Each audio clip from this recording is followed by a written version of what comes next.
Hello, kids. Welcome in. It's Matt Murphy and the Matt Murphy Radio Show underway for another day. It's 12:07. Good afternoon. If I'm the first to say it, then, well, welcome to your afternoon. How you doing? It is Thursday, September 5, 2024. We've lots to get into over the course of the next 3 hours. We are a part of live and local conversation that starts early in the morning with Dan Manis and Nashville's Morning News. Moves through the Hand Show. There's me, and then The Drive with Brian Wilson until 7 o'clock when we hand off to the great one, Mark Levin. There you are, 14 hours of live and local conversation right here in the beautiful Music City. And gorgeous it is. It's an absolutely gorgeous day. A little bit hot today, getting cooler over the weekend. It's my understanding that by Saturday it's like 75 degrees outside, which is nice. I mean, you know it. I mean, everyone waits for it. Everyone loves it. Everyone talks about it. I was at the dentist this morning. Dr. Greaves, big shout out.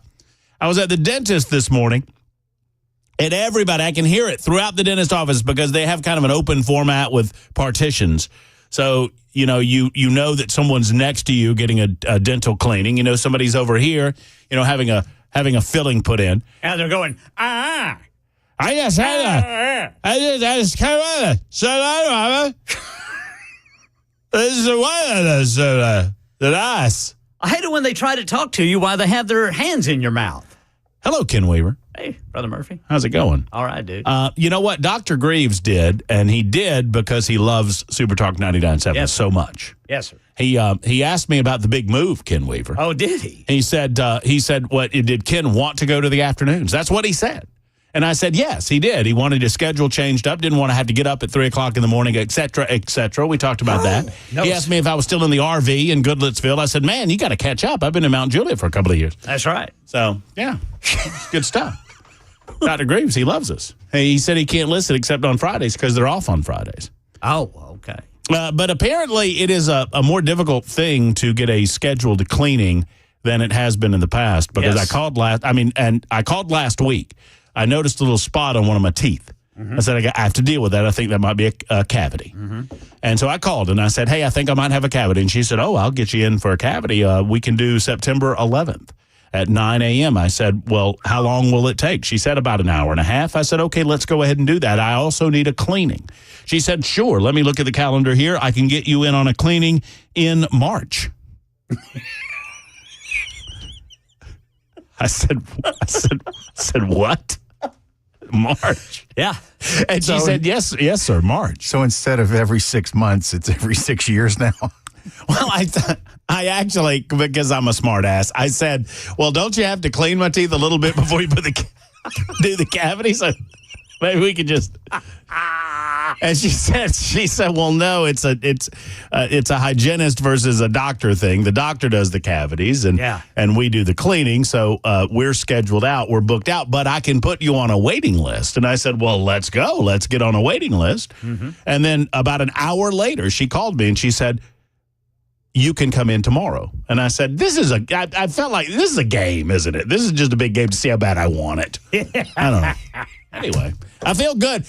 Do you mind the dentist, Weaver? No. I love my dentist office. It's right around the block. Oh, yeah. And you know how it is in Murfreesboro. You want everything to be right around the block because if not, you're going to be behind 100 people at every intersection. By the way, I'm glad you brought this up. By the way, I don't know who was listening yesterday, but I was listening to Ken Weaver's first full afternoon on Super Talk 99.7 WTN in the new format, with the new schedule. Yes, sir.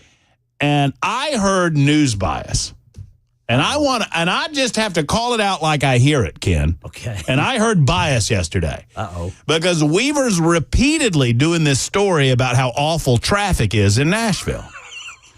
And about how time spent in traffic can affect your mood and make you depressed and all of these things. Oh, yeah. And I'm thinking, this is the subtle bias in our news today because this is a man who lives in Murfreesboro and has to go down I-24 every single day. Yeah.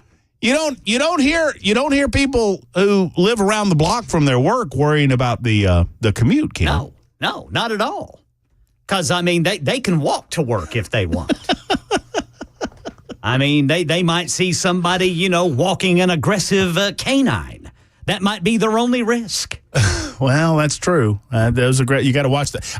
An aggressive canine. Speaking of aggressive canines, no, seriously. So I have a question for the gallery. By the way, hello, Bell, Headless Bell, also participating in the proceedings today. Brother Bell.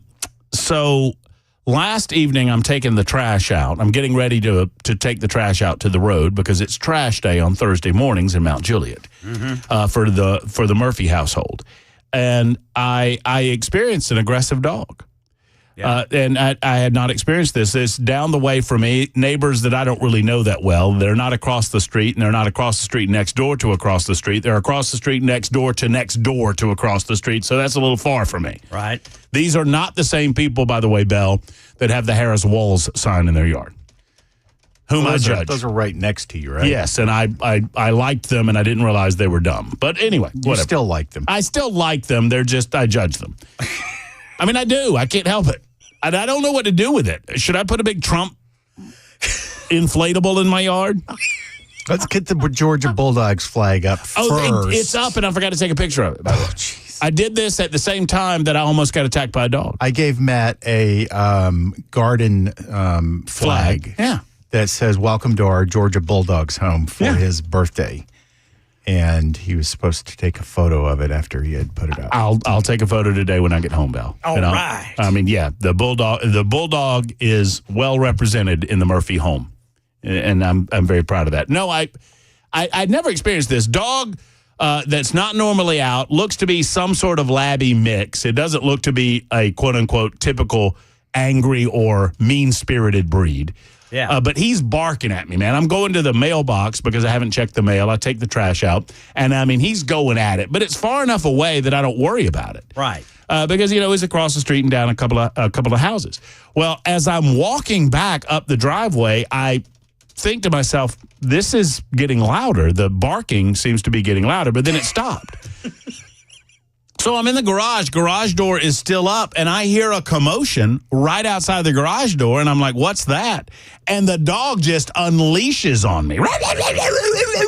He has come to my house. Were you not like, dude, I'm one of your biggest supporters. Come on. I mean, yeah, I'm a fan. What are you doing? Yeah. And so in turn, he barked, but it was an aggressive bark, but I'm wondering, and I thought later maybe he was scared or needed help. I do this thing to myself where it was the aggressive dog wearing a Harris Walls shirt. No, Super Texter Jason, it was not. Thank you, Bill. One of those little bandanas. All right. I'm with her. Yeah. If it was Harris Walls, it'd be a little bow tie. He would have a little bow tie. He would have a little gun ready for battle. I don't know. And a bell. Have a little bell on. Oh, yeah. Have a little ding, ding, ding, ding, ding. Be talking about being unburdened by what has been. And so yeah, that's right. And I, in turn, I exclaim back to that. So I was like, get out of here. And he runs off. Making yourself look bigger. Yeah, right. Like I'm fighting a bear. And the dog runs off and back across the street. And so I lower the thing. And then I'm sitting there thinking, well, what if the dog was in distress? Oh. I'm worried about headlines today where, family of 14 found dead of carbon monoxide poisoning in a home in Mount Juliet this morning. If only the dog had alerted the neighbors. Local talk show host responsible for lack of help. I'm Ken Weaver. And Matt Murphy is in prison. No, I'm seriously at home thinking this. Right. I'm like, what if the dog was trying to tell me that everybody is passed out at their house? This is a lot. And then I think, if I was on that show Lassie, nobody would get saved from the well. Nobody. No. The series ends right Yeah, there. Timmy dies the first episode. Yeah. Right. Lassie's there barking at me. Roof, roof, roof. I'm like, get out of here, dog. What are you doing? Now get. Anyway. So if your dog was trying to alert me to a family emergency last night in Mount Juliet, I apologize. Nothing I can do about it. We've got lots to do to include Russia today. Apparently, we're back to this again. I don't know what the internal polls are showing the Harris Walls ticket, but apparently it's not good if we're slinging reruns. And that's what we're doing. we are slinging reruns. And I understand that there's a lot of concern and consternation about Tennessee connections to this Russia deal. I understand that a lot of people in the mainstream media are coming to Tennessee to find out what tenant media is and what tenant media is. The first I ever heard of tenant media was yesterday afternoon, as this story started breaking. I've heard of some of the individuals that apparently got sucked into this situation, like Tim Pool and others, who are online media influencers, but I don't really follow any of these people, and none of this story matters one single bit to me. And I'm going to explain why to you in just a moment, and why it shouldn't matter to you. And the only reason it matters to the mainstream media is because they think they can score points against Donald Trump as a result of highlighting what they're going to claim is some form of connective tissue between Donald Trump and Russia and colluding to influence the election. If Russia wants a candidate to win, that candidate is Kamala Harris, I assure you. And we'll discuss that today. We'll take your telephone calls on it as well at 615-737-9986, 615-737-WWT. And you can also super text us. The super text line is up and running at 615-737-9986. It is episode 645 of our visits together today, and we'll talk about the title of the episode in just a moment. It is also Locks for Trump Day 187. My hair was commented on at the dentist office, by the way. And I don't think it was in a positive way. Man, your hair sure is long, they said. I don't know what that means, but That's a positive. you think? Absolutely.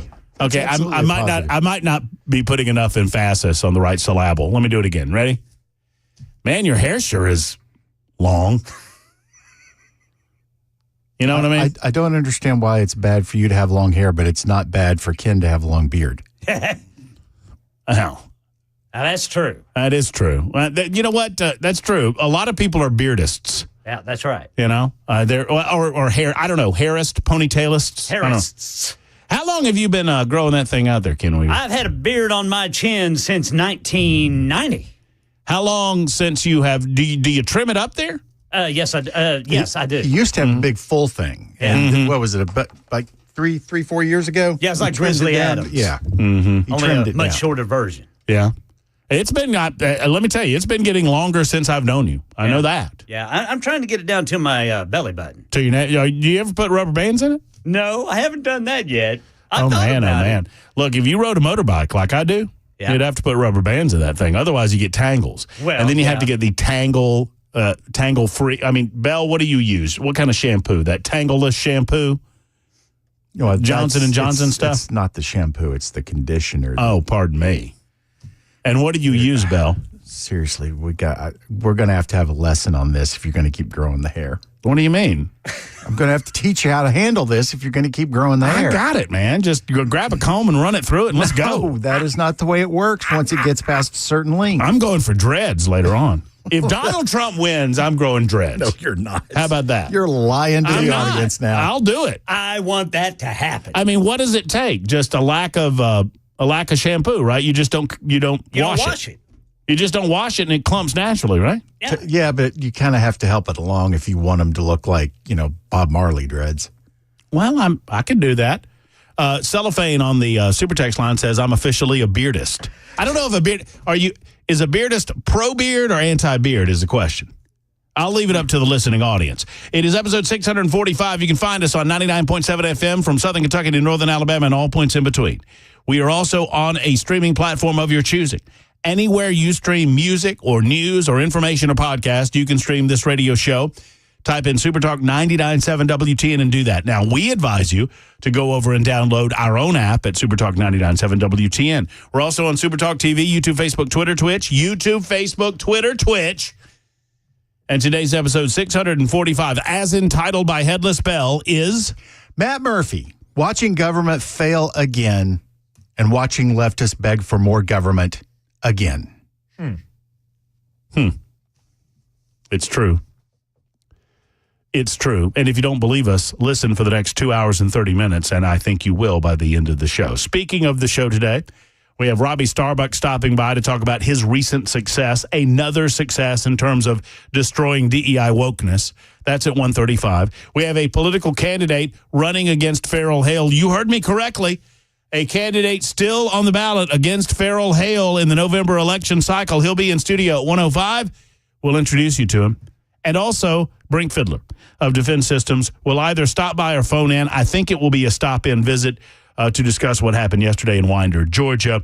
4 dead in that tragic situation. More on that coming up in a moment. It's 12:22 on Super Talk.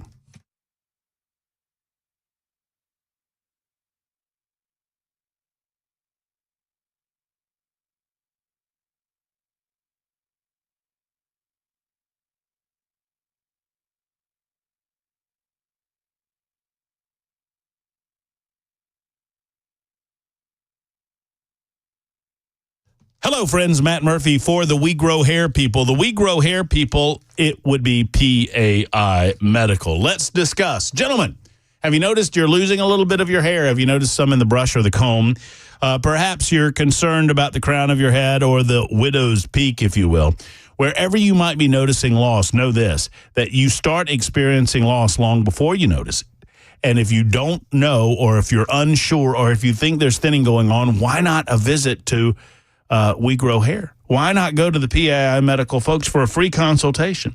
You can learn about their affordable financing options if you have already lost some of your hair and you're looking for a more advanced treatment, like the Artis Robotic FUE hair transplant procedure. Easy for me to say. They also have the multi-unit grafting procedure, and the results on these are guaranteed. Now, what I do is the FDA-approved laser treatment. It is designed to make sure that your hair grows full and thick, and it prevents any future hair loss. Find out more by going to WeGrowHair.com. That's WeGrowHair.com, or 615-376-6010. 376-6010 for We Grow Hair.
Well, with the Titans on the road to open the NFL football season, there will be an interstate closure downtown this weekend to tell you about. Also, on a more serious note, we've had a murder down in Rutherford County.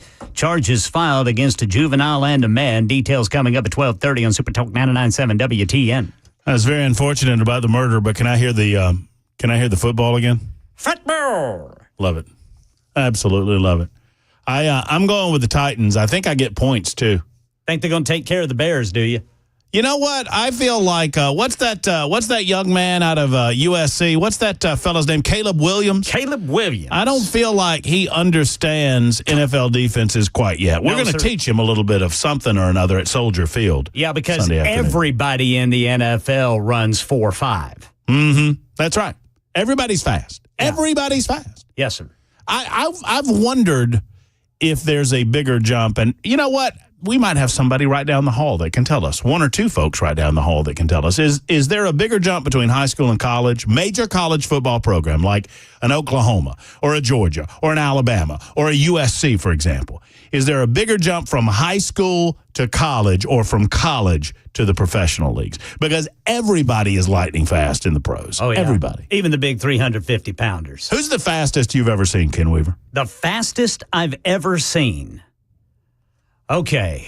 I'm going to have to go with, I'm going to go a long way back. Okay. Okay? All right. And my Oklahoma bias is going to come out. All right. I don't know exactly how fast he was, but Joe Washington. Joe Washington. Running back 74, 75. I thought we might go Barry Sanders, but we're going Joe Washington. Going Joe Washington. That's true. I went to a football game, and I was a Falcons fan for many, many years until I moved to Nashville, Tennessee, and then I immediately burned all of my Falcons gear, and I bought a bunch of Titan stuff because to hell with the Falcons. And then now suddenly they're pretty good. I don't know. That's what I'm told. Yeah. Actually, I was with you when you bought some Oilers stuff. Well, that's true. I bought some Oilers gear, old school stuff, baby.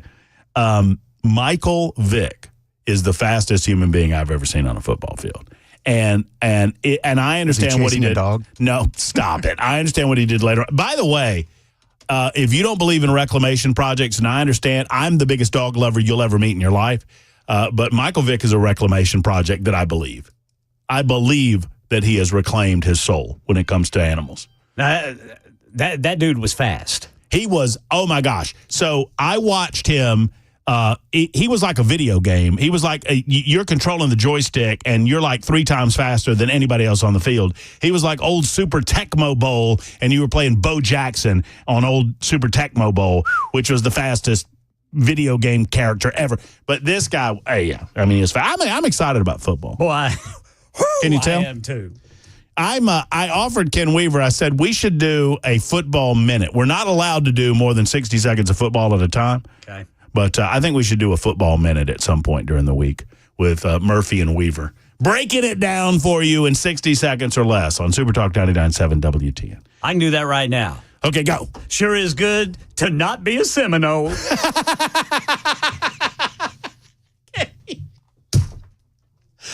You know what?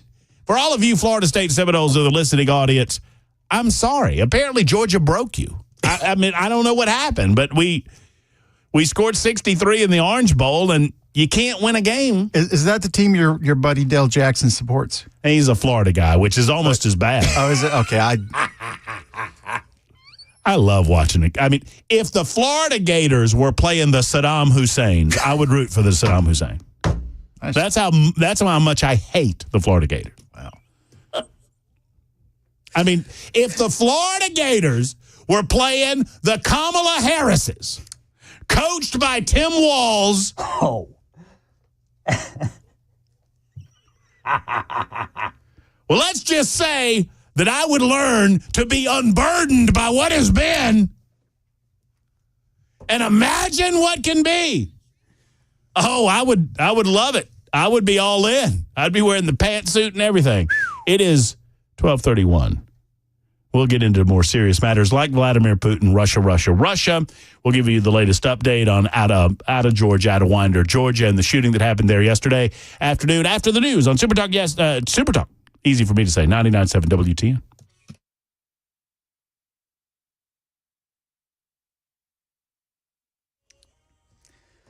Heads up, drivers, TDOT is going to close 24 West from I-40 to I-65 for resurfacing all weekend long, starting tomorrow night at 8 o'clock. Drivers are going to be detoured to the West Loop to get around the closure. Got the full forecast coming up in 5 minutes. We'll tell you how nice the weather's going to be.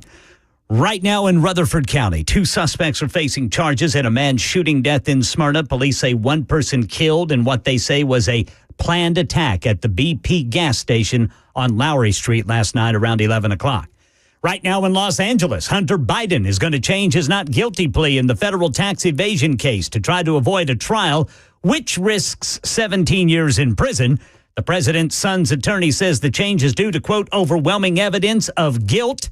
Here's Aaron Katersky with more. He is offering to resolve his criminal tax trial in Los Angeles through what's known as an Alford plea, which means that he would indeed plead guilty to the 9 criminal charges, but he would also maintain his innocence to the underlying conduct that formed the basis of those 9 criminal charges. In other words, he wants to maintain a veneer of innocence, even though he is effectively conceding he probably cannot win at trial. Yeah, and what we're being told is that in court, the special counsel gave initial indication he is in opposition to an Alford plea. Essentially, this notion that Hunter Biden would plead guilty without an admission of guilt.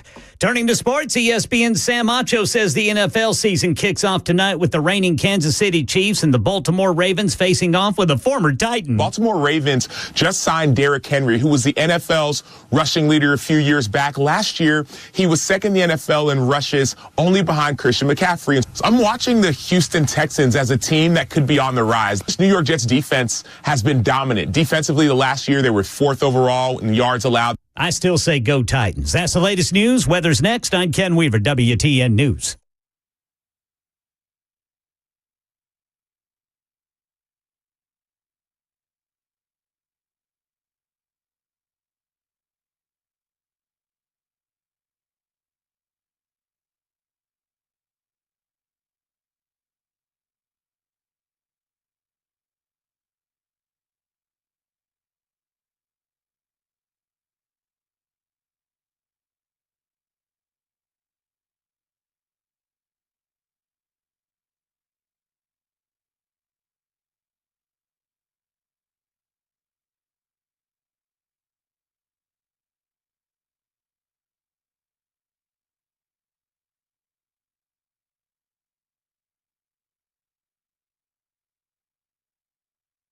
Hello, friends. Matt Murphy for the Glock Store. Have you been? What are you waiting on? If you've not been, you've got to go. I know. I waited to. You know, I was in Nashville for probably a year or so, and I heard the ads. I heard Dan Mandas talking about it. I heard others talking about it. Glock Store, Glock Store, Glock Store. And I thought, well, you know, it's another gun store. I'll get around to it.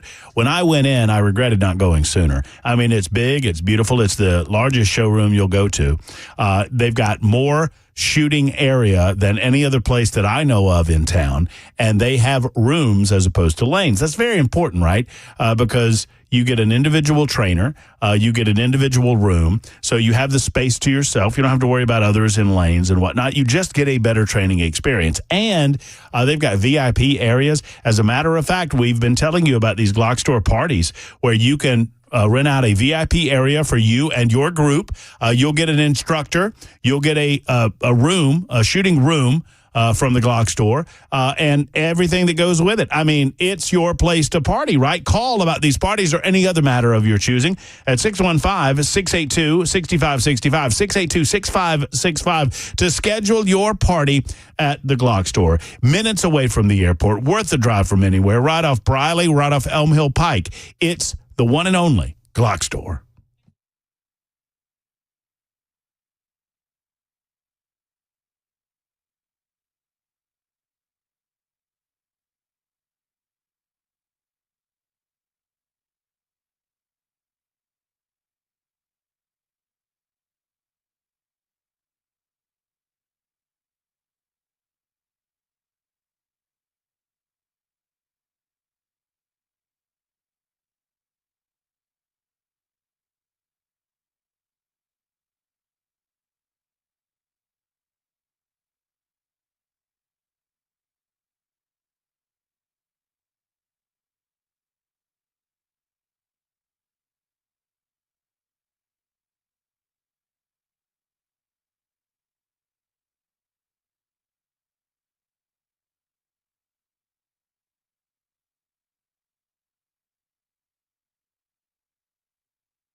Super Talk 99.7 WTN, Matt Murphy and you. It's 12:38. Glad to have you with us during the Libertarian Lunch. Hello and a good afternoon. Whether you're listening online, perhaps you're listening on the radio, 99.7 FM, or maybe you've joined us on Super Talk TV, YouTube, Facebook, Twitter, Twitch. Hello, gang.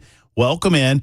Do me a favor while you're watching on Super Talk TV, wherever you are, on YouTube, on the Facebook, on Twitter, I've never been on Twitch in my life, but I've been on the Twitter machine. I call it Twitter when we talk about Super Talk TV. Otherwise, I call it the X machine. One way or the other, just like us, subscribe. I mean, if you see a thumbs up, click that. Do us that favor. We would appreciate it. What? You don't pay for this? Come on, people. Just go ahead and like or subscribe, and we'd appreciate it. Thank you very much. I was looking up during the break the consequences of and the reasoning behind the possibility of an Alford plea. Ken Weaver was telling you about this possibility involving Hunter Biden in his charges against him that still remain out in California.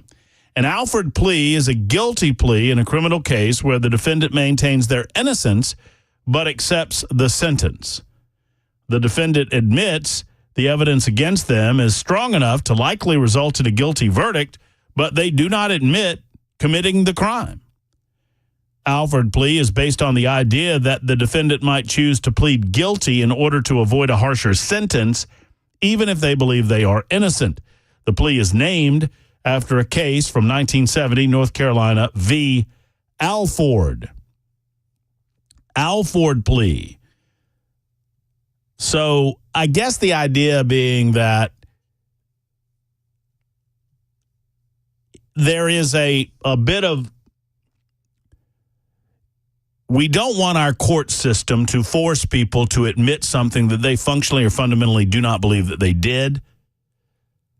And this is not a judgment on guilt or innocence when I tell you this, but it's named after the United States Supreme Court case, North Carolina versus Alford. This is interesting to me. I think it will be to you, too. That's why I bring it up.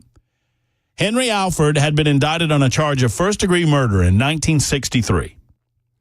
Evidence in the case included testimony from witnesses that Alford himself had said after the victim's death that he had killed the person. Court testimony showed that Alford and the victim had argued at the victim's house. Alford left the house, and afterwards the victim received a fatal gunshot wound when he opened the door responding to a knock at the door. So they argued at the house. That's beyond dispute. Alford left. Knock comes at the door. Gunshot. Guy dead. Alford was facing the possibility of death by capital punishment if convicted in a jury trial. The death penalty was the default sentence in North Carolina at the time, if two requisites in the case were satisfied, that the defendant had to have pleaded not guilty and the jury did not recommend a life sentence. So follow me here. Had Alford pleaded guilty to first-degree murder, he would have had the possibility of a life sentence and would have avoided the death penalty, but he did not want to admit his guilt. So if he pleads guilty, the life sentence is back on the table and the death penalty is off the table. If he pleads not guilty and says he didn't do it and is convicted, then the death penalty is a very real reality for the guy. So the courts decided that there ought to be a third option, particularly when it comes to sentencing. So if you're following me here, had he pleaded guilty to first-degree murder, it would have given him the possibility of a life sentence. He pleaded guilty to second-degree murder and said he was only doing it to avoid a death sentence were he to be convicted of first-degree murder. He was eventually sentenced to 30 years in prison after the trial judge accepted the plea bargain and ruled that the defendant had been adequately advised by his defense team. Ultimately, it was appealed to the Supreme Court. I bring all of that up because it's of interest to me. These little moments in American history are curious to me. So the Alford plea is an example of someone who recognizes that the evidence before them is so weighty that they should avoid the consequence of a trial, but they do not wish to choose to plead guilty in the case. With all of that in mind, Hunter Biden is set to change his plea to guilty in the tax case in charges brought by special counsel David Weiss. Hunter Biden, according to Fox News, plans to change his plea to guilty on federal tax charges brought against him by special counsel David Weiss. Abby Lowell, the first son's attorney, said in federal court today that Biden intends to switch his plea. He initially intended to plead not guilty. Federal prosecutor Leo Wise said it was the first they're hearing about it when asked about it by a source familiar with the trial. That same source with the special counsel's team told Fox News Digital it's not a done deal for Hunter Biden and that it's currently just an offer the defense has put on the table. According to the Justice Department, DOJ prosecutors cannot take what is called an Alford plea except in the most unusual of circumstances. You cannot submit an Alford plea in United States military court, and it is rare for there to be an Alford plea in federal court. Source familiar with Weiss's team said the Biden attorneys and the special counsel. In other words, here, let me bottom line this for you. Hunter Biden is guilty of the charges against him. According to my assessment of the case, that's one man's opinion. The court of public opinion does not abide by the same rules as a court of law. In other words, we're allowed to have our opinions about this case regardless of the fact, or regardless of whether or not the case has actually gone to trial. I remind people of this because it's a free country. This is America. You're allowed to have an opinion about Hunter Biden and whether or not he did what the charges stipulate that he did. Just because you're not a court of law, actually specifically because you're not a court of law, you're allowed your own opinion about these matters. Of course you are. Don't let anyone tell you otherwise. Well, Matt, you can't make an assessment. He's innocent until proven guilty. Yes, he's innocent until proven guilty in a court of law. You're correct. But in the eyes of public opinion, we can find his ass guilty anytime we deem fit. And I deem fit. Because he is. And anyone with any knowledge of the case knows it. He's charged with 3 felonies and 6 misdemeanors concerning $1.4 million that he owes in back taxes. He's one of these rich fat cats that Kamala Harris runs around the country talking about that doesn't pay their taxes. Hunter Biden. None of this matters. You know why Hunter Biden's pleading guilty or the Alford plea? Anybody want to take a guess? I'll give you 3 guesses, and the first 2 don't count. Why would Hunter Biden be comfortable pleading guilty to anything? Hell, Hunter Biden ought to plead guilty to all of it. Hookers, blow, meth, all of it. Because daddy's going to pardon him anyway after the election. Come on. Come on, folks. Come on, guys. It's as clear as an unmuddied lake. Biden steps aside. I said at the time, folks are like, hey, Murphy, do you think Kamala Harris is going to take over as president of the United States? I was like, no, Joe's got to pardon Hunter. And he can't do that until after the election because some of that slop would spill over on Kamala. In the meantime, Gary's in Greenbrier with a thought on Vladimir Putin. Hello, Comrade Gary. Hey, Gary. Comrade. Hey, how are you, buddy? I'm doing fine. Listen, I just saw it this morning. It was either Newsmax or Fox, the internet news, that Putin has endorsed Kamala Harris. And that's odd because if it's Russia, Russia, Russia all over again, you'd think he would endorse his pal, Trump. What do you think on that? Well, here, do you want my response to it, Gary, or do you want how I think the mainstream media is going to respond, which is a much funnier thing? But let's go with the funny. Okay. Our good buddies at #NeverCNN would explain to you, Gary, that we're too much of simpletons to understand how this works because, see, Trump and brother Putin over there, they're playing like 28D chess, right? They're playing like there's so many moves ahead of you and me, Gary, we can't even comprehend where they are on all of this. See, Vladimir Putin, now follow me, Gary. Vladimir Putin loves Trump, and Trump loves Putin. Now, let's forget about the fact that Trump stopped Nord Stream 2. And let's forget about the fact that Putin did not encroach upon Ukraine during Trump's tenure. And let's forget about the fact that Donald Trump was sterner with Russia and Vladimir Putin than the Democrats ever have been. And let's forget all of those things for a moment. Brother Putin and Brother Trump, they love one another, and they're good buds. And everybody in the mainstream media knows that. So Vladimir Putin has to bend over backwards to try to get Trump elected. And the way to do that is to support Kamala. And so everybody in the United States will see Putin supporting Kamala, and everybody go, whoa, Putin likes Kamala. That's awful because we hate Vladimir. Let's vote Trump. You see what he's doing there? It's very smart.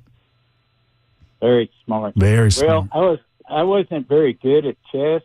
I'm excellent at checkers. I like that. And I know a hole when I see one, and jump, jump, jump, and you're gonna have to king me. Crown me, I guess it is. Well, I'm going to run out of a whole lot of pawns, and I'm not going to get across that board close enough to king you. I get it. I mean, just watch out. Just only castle when you have to. That's all I can tell you, Gary. So Gary's talking about this story. Vladimir Putin earlier today endorsed Kamala Harris in the 2024 presidential race. Good for you, Kamala. Congratulations. Now, the Democrats will say that the only reason this endorsement is coming is because they want Trump to win. Here's what I would tell you the reality is. Donald Trump has no interest in putting up with Vladimir Putin's continued insistence to encroach into the country of Ukraine.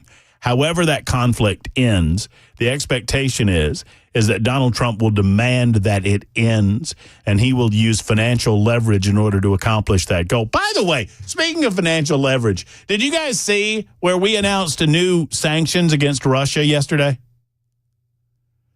Why have we not hit him with the full tilt boogie at this point? So Merrick Garland comes out and he talks about this tenant deal and the indictment against these two Russian actors, and apparently they're trying to influence peddle on social media, which is just dumb because, I mean, who is influenced by this garbage on social media? Who? And also, are we not a free country that believes in freedom of expression? One way or the other. And so they made this big announcement. They ran it on all the major media networks. Oh, the United States of America has announced additional sanctions against Russia earlier today as a result of the indictment against them by the Department of Justice. And everybody goes, yay, sanctions, oh boy. And my thought was exactly what Bell just said. Why the hell haven't we sanctioned? Why are we holding back sanctions? If Russia is so evil, we have more sanctions? My question is, do we have more sanctions? If they just sanctioned on top of additional sanctions, I thought we had sanctioned all we could sanction. Didn't you? Didn't you? Well, you always want to save a sanction in case you need one more sanction, I guess. Maybe. I've seen these little places in the convenience store say, need a sanction, take a sanction. Have a sanction, leave a sanction, right? It's like the need a penny, take a penny. That's what it is nobody had left a sanction, so Garland didn't have a sanction to use until now. I just realized something. Maybe that somebody dropped off a sanction. And they're like, we got another sanction, guys. We can use it. They had a sanction, left a sanction. We need a sanction, take a sanction. What a bunch of jackasses. I just want one person from the State Department to answer this question. Are there more sanctions that we could put on Russia? And if there are, why haven't we put them on Russia? Why have we left sanctions on the table? I thought Russia was like the most evil of all evils on the face of the earth. Yet you don't sanction them? I don't get it. I don't get it. I was publicly educated in Georgia. I don't get it. 1252 on Super Talk.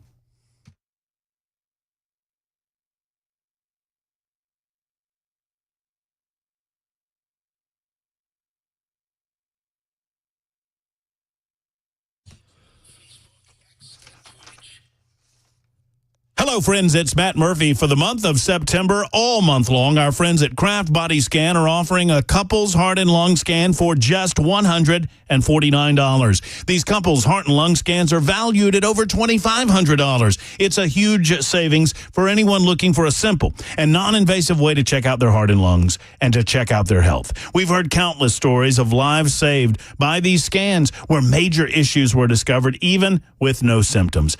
I invite you to take the proactive step toward better health today through early detection. Book a couple's heart and lung scan at togetherwescan.com. I'll give it to you again, togetherwescan.com. You can also call and schedule that appointment today. Tell them Matt Murphy sent you to Kraft Body Scan, 615-436-1000. Once again, 615-436-1000. Protect your health. Love those loved ones. Togetherwescan.com.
All right, I'm here.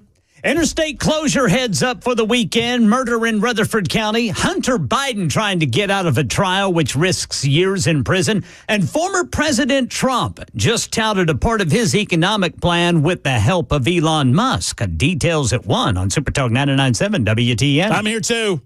I'm here as well. Present and accounted for, But- sir. Are y'all here for it? Oh, we're here for it. Okay. Don't you worry about that. Absolutely. Oh, you don't even know it. You'll find it out. Oh, yeah. Yes. I mean, we're here for it. We'll give it to you, too, when we're ready. By the way, Ken Weaver, how was the drive today? The drive was a lot better today. That comes on at 3, Matt. 99.7. Just check us out sometime. What are you talking about? The drive is at 3. No. I meant Ken Weaver's. My apologies to Brian Wilson and the confusion from the listening audience. The drive was yesterday, if you're talking about that kind of drive. I meant Ken Weaver's commute. Yeah, the commute was a lot better today. Okay, good. I'm worried about it. Yeah, there weren't as many there weren't as many moments where I was trapped in a big old herd of trucks. You know what we're concerned about, Ken? Affecting your mood. Ken, by the way, I say that. I've never seen Ken Weaver. Have I ever seen you upset?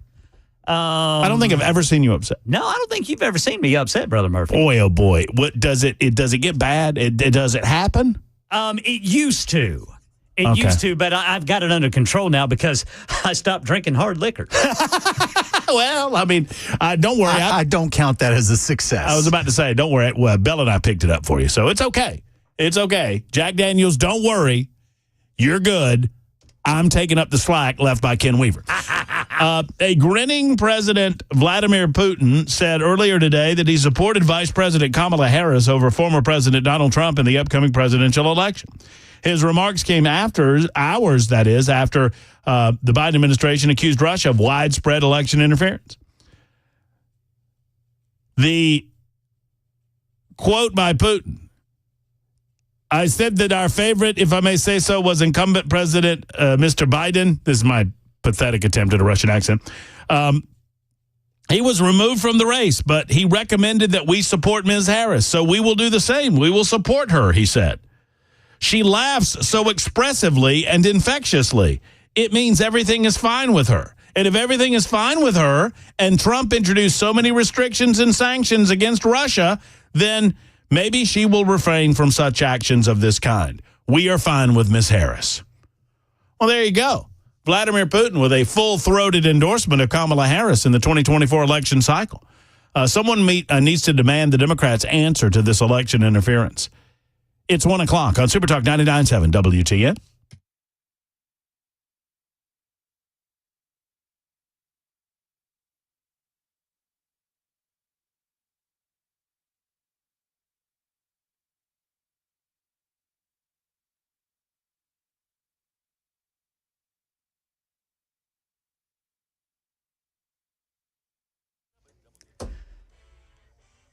It is 1 o'clock on the dot. I'm Ken Weaver with your top stories. Heads up for an interstate closure this weekend. TDOT's going to close 24 west from 40 to 65 for resurfacing. This is the East Loop downtown. Westbound starting Friday night at 8. They're going to detour drivers to the West Loop to get around the closure. We've got the full forecast coming up in 5 minutes. Let you know how nice it's going to be. Right now in Rutherford County, 2 people charged in the shooting death of a man in Smyrna. Police say it was a robbery attempt at the BP gas station on Lowry Street last night around 11 o'clock. 1 juvenile and a man by the name of Rocky Melton allegedly tried to rob 54-year-old Harlan Webb. Police say they killed Webb. Jury selection was supposed to begin today in Los Angeles in Hunter Biden's federal tax trial, but his attorney told the judge moments before it started, Mr. Biden intends to change his plea. He is offering to resolve his criminal tax trial in Los Angeles through what's known as an Alford plea, which means that he would indeed plead guilty to the 9 criminal charges, but he would also maintain his innocence to the underlying conduct that formed the basis of those 9 criminal charges. That's Aaron Katursky reporting. After months of delays, a hearing in the case of former President Donald Trump's election interference case in Washington, D.C. was held today after last week's superseding indictment, with both sides conceding a jury trial likely would not begin for some time. This hearing was to set deadlines, to set new schedules about when to file motions, when to turn over evidence if it hasn't been turned over yet. But the big takeaway from all sides here, the judge, special counsel Jack Smith, and Trump's lawyer, was that this isn't moving anywhere anytime fast. And election 2024, with the presidential debate looming next week, Former President Trump and Vice President Harris getting ready for their first face-to-face. Details from Rachel Scott. During a Fox News interview in battleground Pennsylvania overnight, Trump brushing off preparing for the debate, questioning Harris's intelligence. This is a woman who is dangerous. I don't think too smart, but let's see. Trump insisting he plans to feel it out as the debate goes along. Harris taking a much different approach, hunkering down in the Pittsburgh area to focus on debate prep. Harris traveling to Pennsylvania today. Meanwhile, former President Trump unveiled a slate of new economic plans this morning, including the creation of a government efficiency commission that he said Elon Musk has agreed to lead. I will create a government efficiency commission tasked with conducting a complete financial and performance audit of the entire federal government and making recommendations for drastic reforms. We need to do it. Can't go on the way we are now. That is the latest news. Weather's next. I'm Ken Weaver, WTN News.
For a while now, I've been telling you about Dr. Stephen Poss and the Sleep Apnea and TMJ Solution Center, and now I'm proud to introduce Dr. Brian McLaughlin to the team.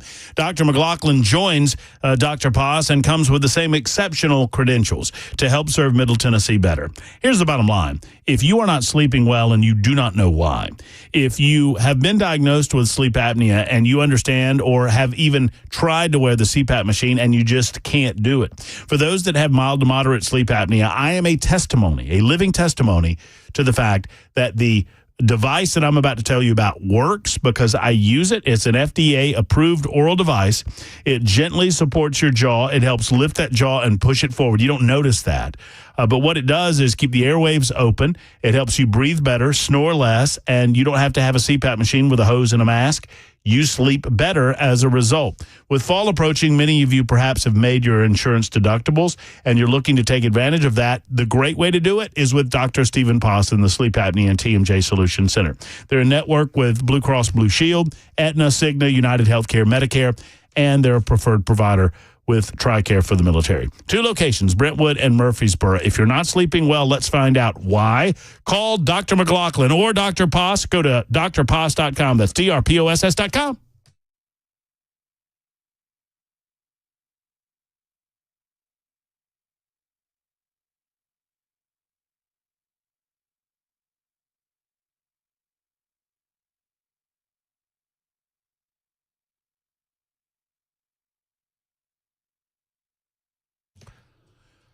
It is Super Talk 99.7 WTN. Coming up in hour number 3, we will head back to Winder, Georgia, at least from a discussion standpoint, and we will speak with Brink Fiddler, who is the owner of Defend Systems. You hear me talking about Defend Systems often. They're a life safety and security consultation firm based right here in Middle Tennessee.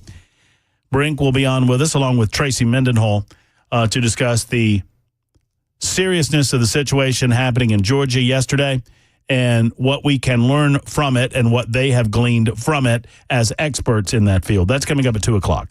At 1:35 this afternoon, Robbie Starbuck will join us via phone to give us another example of success that he has had convincing corporations, big business corporations, many of whom went to DEI programs and woke, culturally sensitive, woke nonsense programs. They did this during the 2020, 2021, 2022 years as an effort to try to shield themselves or protect themselves from any clapback against the Black Lives Matter movement. Well, now these programs have been exposed to be inherently racist in and of themselves. I mean, any system that is designed to prevent individuals from advancement or higher based on the color of their skin is an inherently racist system. Robbie knows this. He'll talk to us about his latest successes coming up at 1:35 this afternoon. Right now, we are joined by a political candidate in our studios. This next gentleman reached out to me some months ago expressing his interest to come into studio to talk to you about his candidacy for a Senate seat. Being that he was not on the primary ballot and in an effort to avoid confusion, I asked John to wait until after the primary election cycle, and then we could, for those of you unfamiliar with his candidacy, introduce him to the listening audience, and we're doing that today. His name is John Gentry. He is running for state senate in District 18. That's right, against Farrell Hale, a gentleman that we've talked about quite a bit on this radio show, who I call Feckless Farrell because Farrell will not come on with me and present himself to the listening audience. But John Gentry will, and he joins us in studio today. John, thank you for being on with us. Good afternoon. Thanks for having me here, Matt. Tell folks who are unfamiliar with you, your backstory, your history, a little about yourself, and what led you to offer yourself to public service. Yeah, a little bit about myself. I was a certified public accountant for more than 20 years. Before that, I served 8 years as a Force Recon Marine. It's like a Navy SEAL, but for the Marine Corps. And for about almost the last decade, I've been fighting corruption in our state government. And I've already gotten rid of almost a dozen corrupt judges. And I've also been taking stand against the corruption that's going on in our legislative houses. What's happening in the Tennessee General Assembly is they're using the lawmaking powers that we delegated to them, and they're misusing that power to create financial advantage for special interests out there. Literally 99% of the legislation is special interest. And if they're writing legislation so that, banking, insurance, real estate can make a little more money, as a CPA, it's common sense to me. If somebody's making money, it's costing somebody somewhere. And that's usually us, the people, that are having to pay increased costs as a result of a lot of special interest legislation down there. So the difference with me, I know one vote in the Senate isn't going to matter. The majority of them, they're going to get done what they want to get done.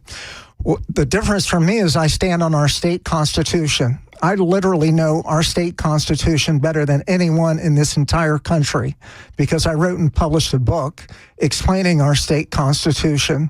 But the heart of my work, and I look forward to talking about this, is teaching people how to take back control of our government, how to have a direct voice in our government through rights in our state constitution. So why are you offering yourself up specifically to District number 18? I became aware of corruption in our government through court proceedings in Sumner County, and I fought that corruption all the way through to the Supreme Court of the United States. I sued judges and attorneys and took 2 cases to the Supreme Court of the United States. I couldn't even get heard because the corruption protects the corruption. Mm-hmm. And so then I started learning about, well, if I can't go to the judiciary, what about the legislative branch? And then I learned how corrupt the legislative branches are. And through the years, going to various law enforcement agencies, state and federal, about these crimes that are being committed by our government, I found government isn't going to fix itself. It's going to have to come from the people. The people are going to have to learn how to take back control of our government. And the solutions for that are in our state constitution. So I use my campaign as a way to educate people, teach them about the protections that the founders put in our state constitution and how we have a direct voice and how we start to take down this corruption in our government. You're talking my language, John, because I do believe that government's natural state is to grow and to absorb responsibilities and power that it was not designed to absorb nor to take up. And sadly, the fight against that growth and encroachment, we see it more at the federal level because they're allowed to borrow against the good faith and credit, and we see what happens there. $36 trillion later now. But it happens in state government as well, where the authorities vested in the local communities somehow get absorbed into Nashville, and it happens in a way that the citizenry doesn't typically notice. And it's our state legislatures that very often fill positions in Congress. They're coming out of our General Assembly. They learn that corrupt process, serving as state legislators down there. I ask a lot of people I talk to, is it a fair statement that we all pretty much agree we have a big problem with corruption in government? And I have yet to have one single person say, no, we don't have a problem with corruption in government. We all recognize the problem, and there is not a single other candidate who even acknowledges that we have a problem with corruption in our government.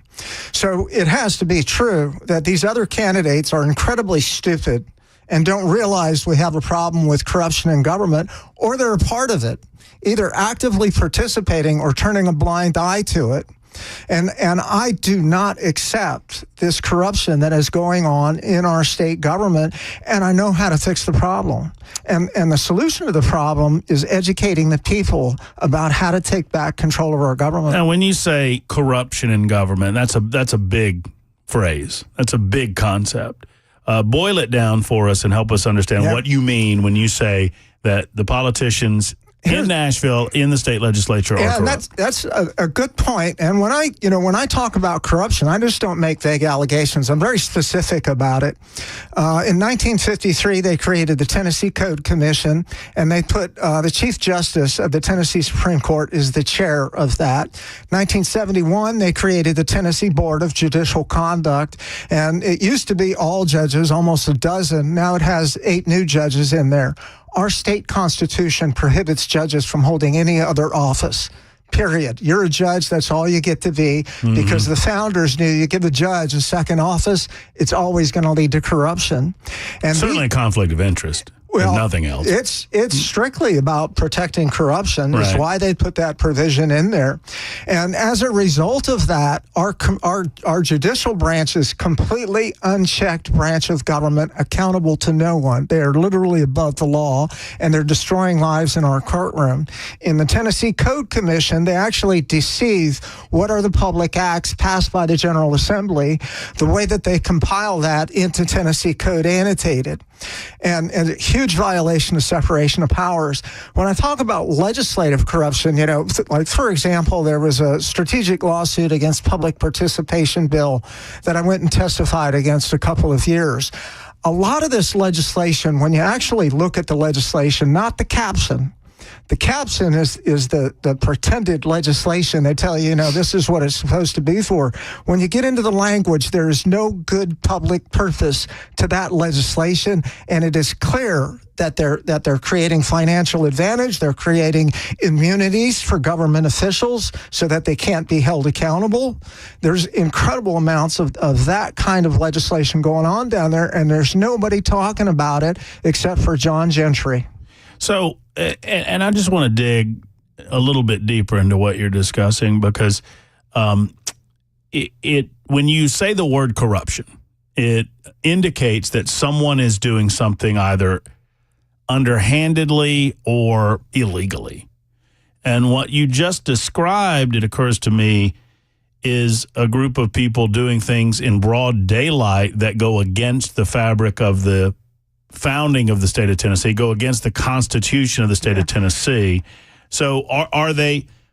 I mean, is corruption? I don't want to use your word against you, but is corruption the wrong word to use? I mean, isn't it our responsibility as a people to recognize when the elected officials that we put in office are using their position to expand and broaden the power of the office? Well, You know, you understand my question? Yeah, the founders called it. You're asking, is this unfair to call this corruption? Right. No, absolutely, it is corruption. The founders called it tyranny and oppression, but it is exactly the same thing. Now, in our Declaration of Independence, it was a grievance for altering fundamentally our forms of government. That was one of the grounds for declaring independence and separating from England. When our Tennessee legislature created the Code Commission and the Board of Judicial Conduct, they put judges in prohibited offices. Mm-hmm. They unlawfully altered our form of government. But this gets back to the people. We are not taught our state constitution at any grade, at any level, in any school. And so the people don't know that we have a problem. The legislature that created them in 1953 and 1971 didn't know their state constitution, didn't know that they were acting in violation of it. But when it gets down to it, every bit of corruption that is going on in this state it boils down, when you peel back all the layers, it's judges holding prohibited offices in the Code Commission and the Board of Judicial Conduct. Well, and you are running for state senate, then why? To correct that issue? Is that your primary goal? Absolutely. As a citizen, I testified in 2 legislative committee hearings against the Board of Judicial Conduct. Mm-hmm. And I publicly accused a sitting senator and a judge of federal crime in front of 9 senators and 16 representatives, because how'd they take that, John? I bet they're not in office anymore. Oh, well, they're good for you.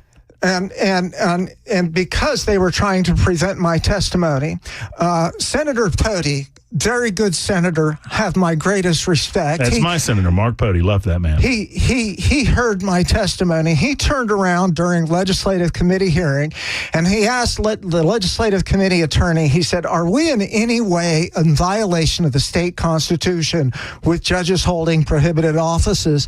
And the legislative attorney, I'll get back to you on that. I have challenged every senator, representative, the attorney general, anyone to prove me wrong, and I'll shut up about it. Well, and nobody will step up. You kind of answered one of my questions. John Gentry, our guest, by the way, is an independent candidate for State Senate District number 18, currently held by Farrell Hale. So you mentioned Mark Pody. I was going to ask you, because at the beginning, when you were opening up on this line of conversation, you said that, and if I misheard you, correct me, that the vast majority of people in public office in the state of Tennessee are either in on it or useful idiots. Exactly. Well, which is Mark Pody? Mark Pody, well, actually, I think Mark Pody stands against that. When it's brought to his attention, he voted no in that hearing. Are there others that you would look to and say these are folks that get it in elected office? Absolutely. There are several of them down there. So you would have allies, in other words. Absolutely. And I build allies down there. I spent a lot of time working with legislators down there as a citizen. I'm already doing the job. 120 Super Talk 99.7 WT, and John Gentry with us for another good segment, good conversation to begin our visit together. You can find out more about John at wethepeoplev50.com. That's his website. A little bit clunky, so I'm just going to read it out. It's We the People, like you would expect it, V, the letter V, and then 50, the number 50.com for more information about John. We'll be back in just a moment on Super Talk. Hey, can we talk about this? Oh, sorry.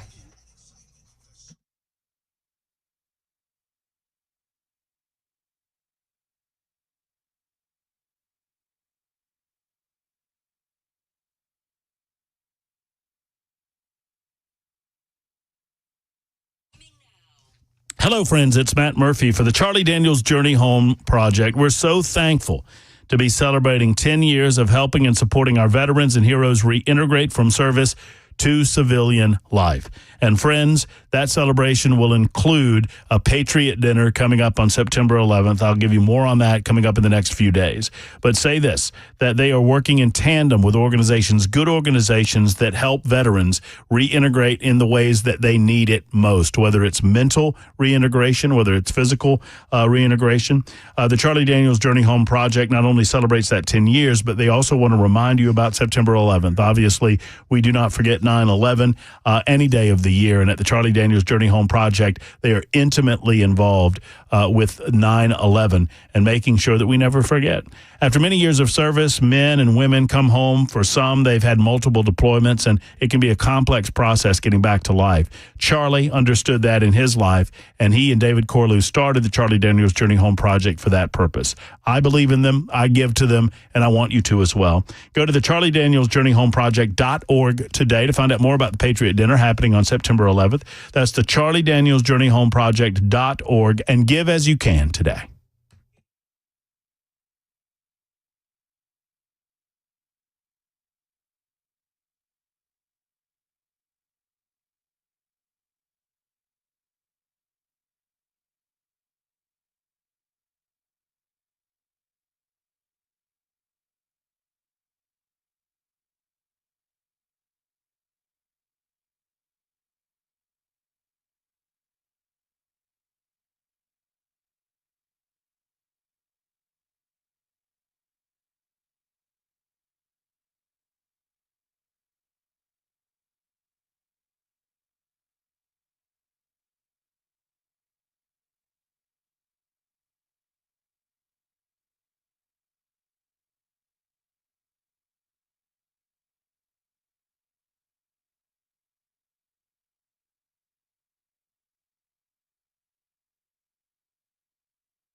Murder in Rutherford County. Hunter Biden wants to make a deal to avoid potential prison time and potentially embarrassing details on his business dealings. Former President Trump says Elon Musk has agreed to help him form a new commission and audit the federal government. All of it coming up at 1:30 on Super Talk 99.7 WTN. Hey, talking about language, Weaver. Audit the Fed, baby. Let's go. I love that. 1:25. Can't wait for that newscast coming up in about 5 minutes or so.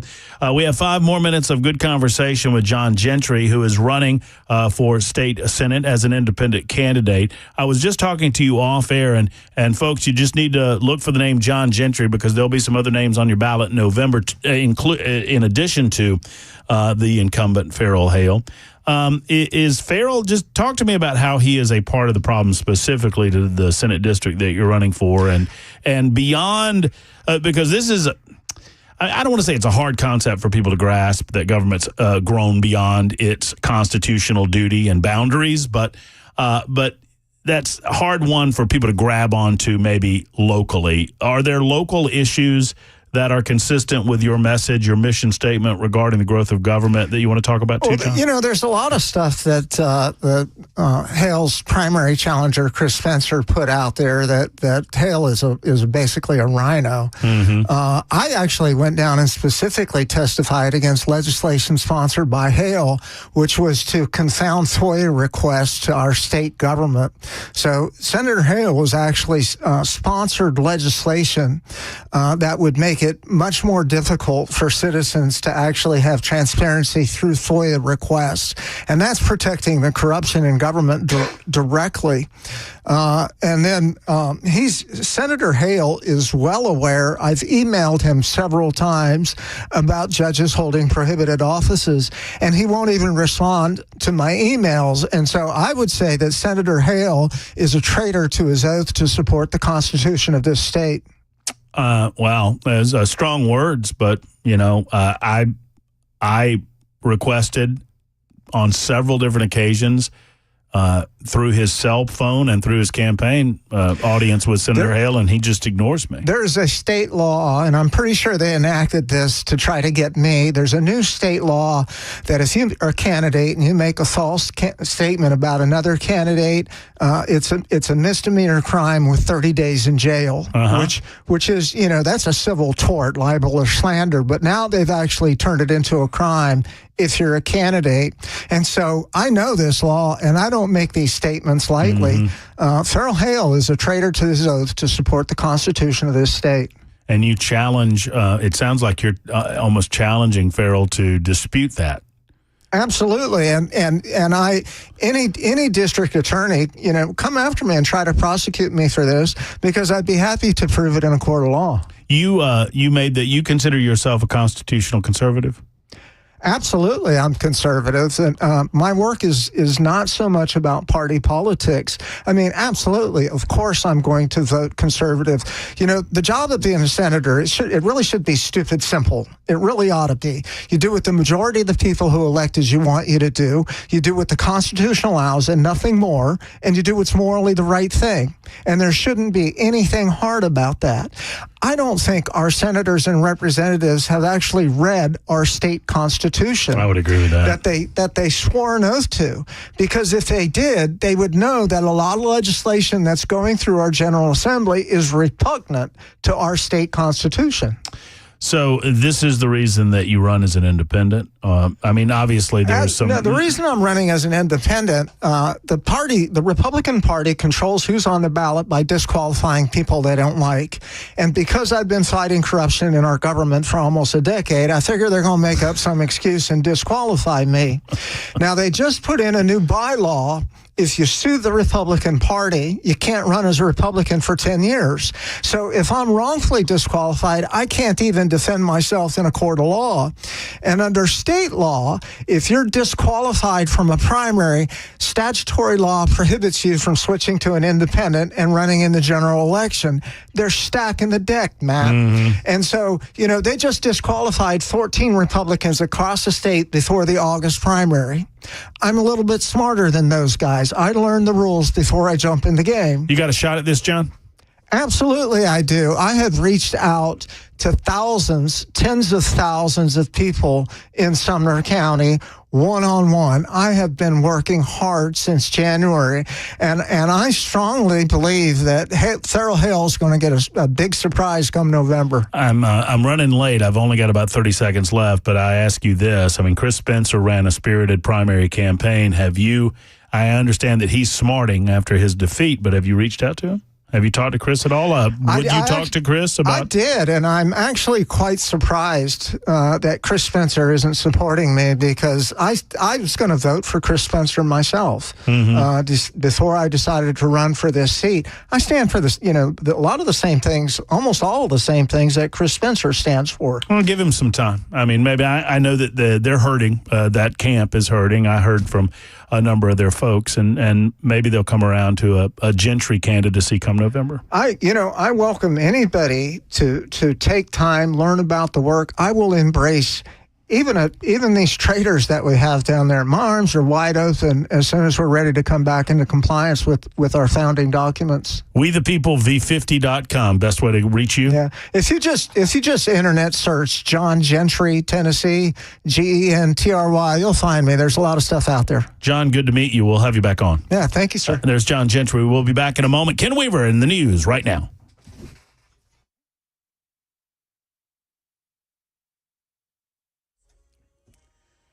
I'm Ken Weaver with your top stories. 24 West going to be closed downtown all weekend long for resurfacing. This is the East Loop downtown. The closure starts Friday night at 8. You'll be diverted to the West Loop to get around the closure. And the weather's going to be nice. Tell you about that in the full forecast in 5 minutes. Right now in Middle Tennessee, police in Smyrna say a man was killed in a robbery attempt at the BP gas station on Lowry Street last night around 11 o'clock. 2 people in custody, a juvenile and a man. Moments before Hunter Biden was set to go on trial in L.A. on tax evasion charges today, as attorneys announced Hunter planned to change his plea. Here's Aaron Katursky. If this does move toward a plea and avoid a trial, it may be for good reason, even though Hunter Biden has resisted and has pleaded not guilty to these 9 tax charges, 3 of which are felonies and expose him to potential prison time. The trial could have been embarrassing, not just for him, but also for his father, because prosecutors recently, in a decision from the judge, won the right to bring up all sorts of evidence about Hunter Biden's overseas business dealing. And after months of delays, a hearing in the case of former President Trump's election interference case in Washington, D.C. was held today, with both sides acknowledging proceedings will likely be sparse in the coming months. The one takeaway: this will not go to trial before the election. And former President Trump telling the Economic Club in New York today that if he's elected, he will appoint Elon Musk to head up a government efficiency commission tasked with conducting a complete financial and performance audit of the entire federal government to make what he called drastic reforms. And Elon, because he's not very busy, has agreed to head that task force. Be interesting. If he has the time, that'd be a good one to do it. But he's agreed to do it. That is the latest news. Weather's next. I'm Ken Weaver, WTN News.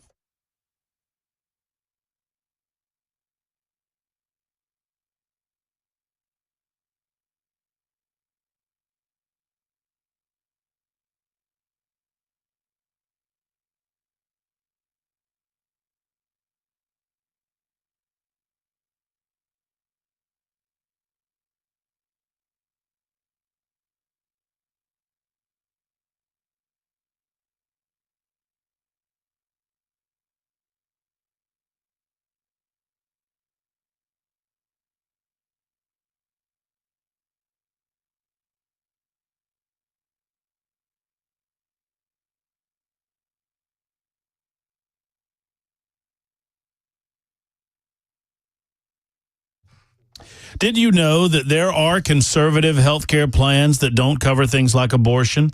There are conservative health care plans that don't force you to pay for things like maternity coverage if you don't need it. I mean, if you're a 60-year-old person, male or female, you don't need maternity coverage. There are other things that you won't ever need. Are you tired of paying for years on dental insurance, for example, only to have a small percentage of coverage for major things? Friends, it's time to call Pat Davis and Your Health Plan Man. YourHealthPlanMan.com can help. They can offer you great alternative health plans for less money for you and your family. And here's the great thing. Pat is acting as your agent. He does not act as an agent for any insurance company. He doesn't work for any insurance company. He works for, wait for it, you. So if you have COBRA or an expensive plan through work that you don't like, if you're not on insurance right now and you don't think you can get on insurance until open enrollment or whatnot, never you fear. You need to call the man, Pat Davis, Your Health Plan Man. YourHealthPlanMan.com or 855-4PLAN-MAN, 855-4PLAN-MAN. Tell him Matt Murphy sent you.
Super Talk 99.7 WTN. It's 1:37 and a good afternoon. Good conversation with John Gentry. You can find out more. Many of you on the Super Text line, a lot of you on the Super Text line. Pardon me, I just ate a bite of food. I normally never eat during the show. And I have a protein bar here. And I thought I had a minute or two because I did not get a chance to eat because I was in the dentist office earlier today. Does everybody want to know about my problems right now? Oh, hell, it's my show. Why not?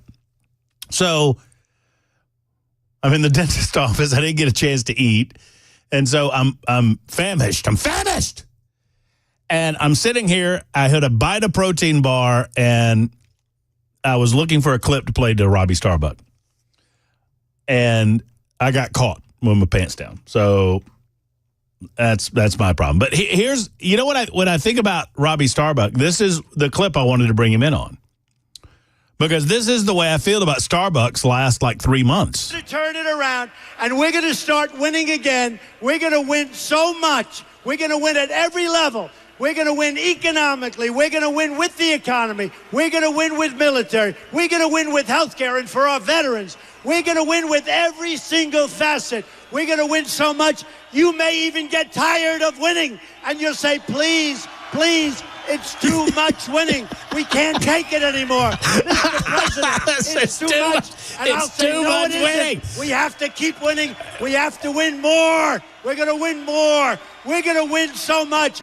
There's Donald Trump. There's so much winning. Robbie, I feel like that clip was made for you. There's so much winning. Robbie Starbuck joins us on the show. What's up, Robbie? Hey, how are you doing? No, that's a great intro. I might need to steal that and take that on the road with me. There's so much winning going on in your campaign. I don't know what to tell you. There's so much winning in Robbie Starbuck's campaign that Robbie doesn't even get to tell us about these woke companies with DEI platforms before they come forward and go, no more DEI platforms. We're sorry, Starbuck. We give up. We'll go back to the normal ways of doing business. We apologize. Am I right? Yeah, you're right. I mean, I think it's gotten to the point where they've watched 3 huge companies go through long, sustained campaigns and then some smaller campaigns, and they've seen, like, I'm a dog with a bone. I'm not going to stop. If I pick your company, I'm going to keep going, and you better bet I have the material to keep going for a very long time. And they've understood that's a safe bet now, and, you know, every time somebody's tried to call a bluff, it's not a bluff. And so they realize, okay, this does real economic damage. If we allow this to continue, we've got to go back to normalcy. You know, I mean, that's the thing too. My sales pitch is very simple and I think very attractive to a lot of people right now, which is basically like, hey, let's be normal. You know, let's go back to the world that we all used to live in, where not everything was politicized and, you know, where we didn't divide each other based on, you know, all this dumb stuff that they're using in DEI to divide people.